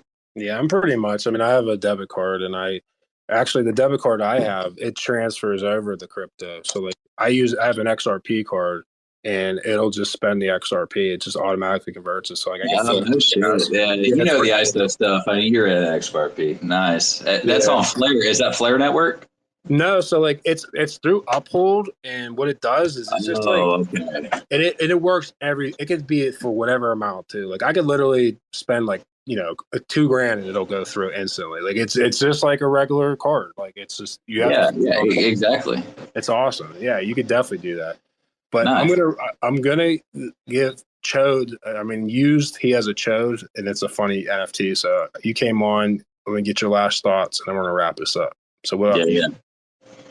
Cool, man. I appreciate you having me on. I hope you can hear me. I had a dumb question. You know what I mean? Like, I know you had KDA on earlier. I had a question like, how many proof of work chains are on IBC or IBC connected? And like, how does that work? Is there any type of composability errors or like, speed bumps that need to be overlooked or looked on? Can you explain on that at all? So technically, we don't have any proof of work yet, but we'll let Cryptnaut wrap that up with what he was going to say. We spoke about it earlier about how they're going to bridge it. Yeah, I can go over that real quickly. So that's like, as far as connecting to IBC, that's more on like the smart contract language side of things. As far as the infrastructure side of supporting the KDA blockchain Chainweb, 20 chains interconnected, as we say, that is supported by basically the miners, the ASIC miners, the decentralized part of the network that makes KDA proof of work. It is mineable coins. There's nodes that are basically run that the miners run to the nodes to validate the transactions on the network and all that sort of stuff. And that's spread out throughout elsewhere. And there's several pools out there now, and it is expanding more that now that KDA is becoming a little more popular, widespread. But as far as connecting, that's more on the PACT smart contract language side of things. We kind of touched on that. The way that Kadena itself is going to connect with IBC is through basically how they kind of code things on IBC with Cosmos is the Tendermint. And Tendermint is the developing language and the module that they use. And KDA themselves will code PACT into Tendermint through basic scripts and modules, basically, to kind of get done what they need to get done for the connect. I'm not a developer, so I can't speak too much into that, but I kind of have a basic idea of how all that stuff into work. So on the smart contract side of things, that's how KDA will connect IBC is through PACT. They will develop through Tendermint, what they call Kadena Mint, basically integrate through it. And then, the KDA Chainweb blockchain with ASIC miners and everything will continue to run for 100 plus years on out and continue to support the blockchain. I see, man. I appreciate that. Yeah, man. Sure. That's good stuff. So, I'm probably going to start doing some Thursday night shows. I was only doing once. I would hop on some shows. Cosmos Spaces, we do like anyone out there that is like really new and some of this stuff like completely went over their head and you want to know like the basics of how to get started with Cosmos. I mean, yeah, you could DM me, but if you want like a show, we do a Wednesday night show, the same time it would have started. I think it starts at 7:00 and it's just like fundamentals basically. And, we even do like screen sharing on Discord. We have a Discord, we have a Telegram. So they'll show like, okay, hey, this is how you swap on Osmosis. This is how you can go on Terra. Like they do everything on there. And we also do like giveaways and stuff. So you can win some Osmo and stuff. And then kind of get started from the basics, because it is a big learning curve when you come over to Cosmos. But once you get started with it and you start using it, you're like, yeah, this is awesome. This is a good experience. I always just say customer experience, a good customer experience.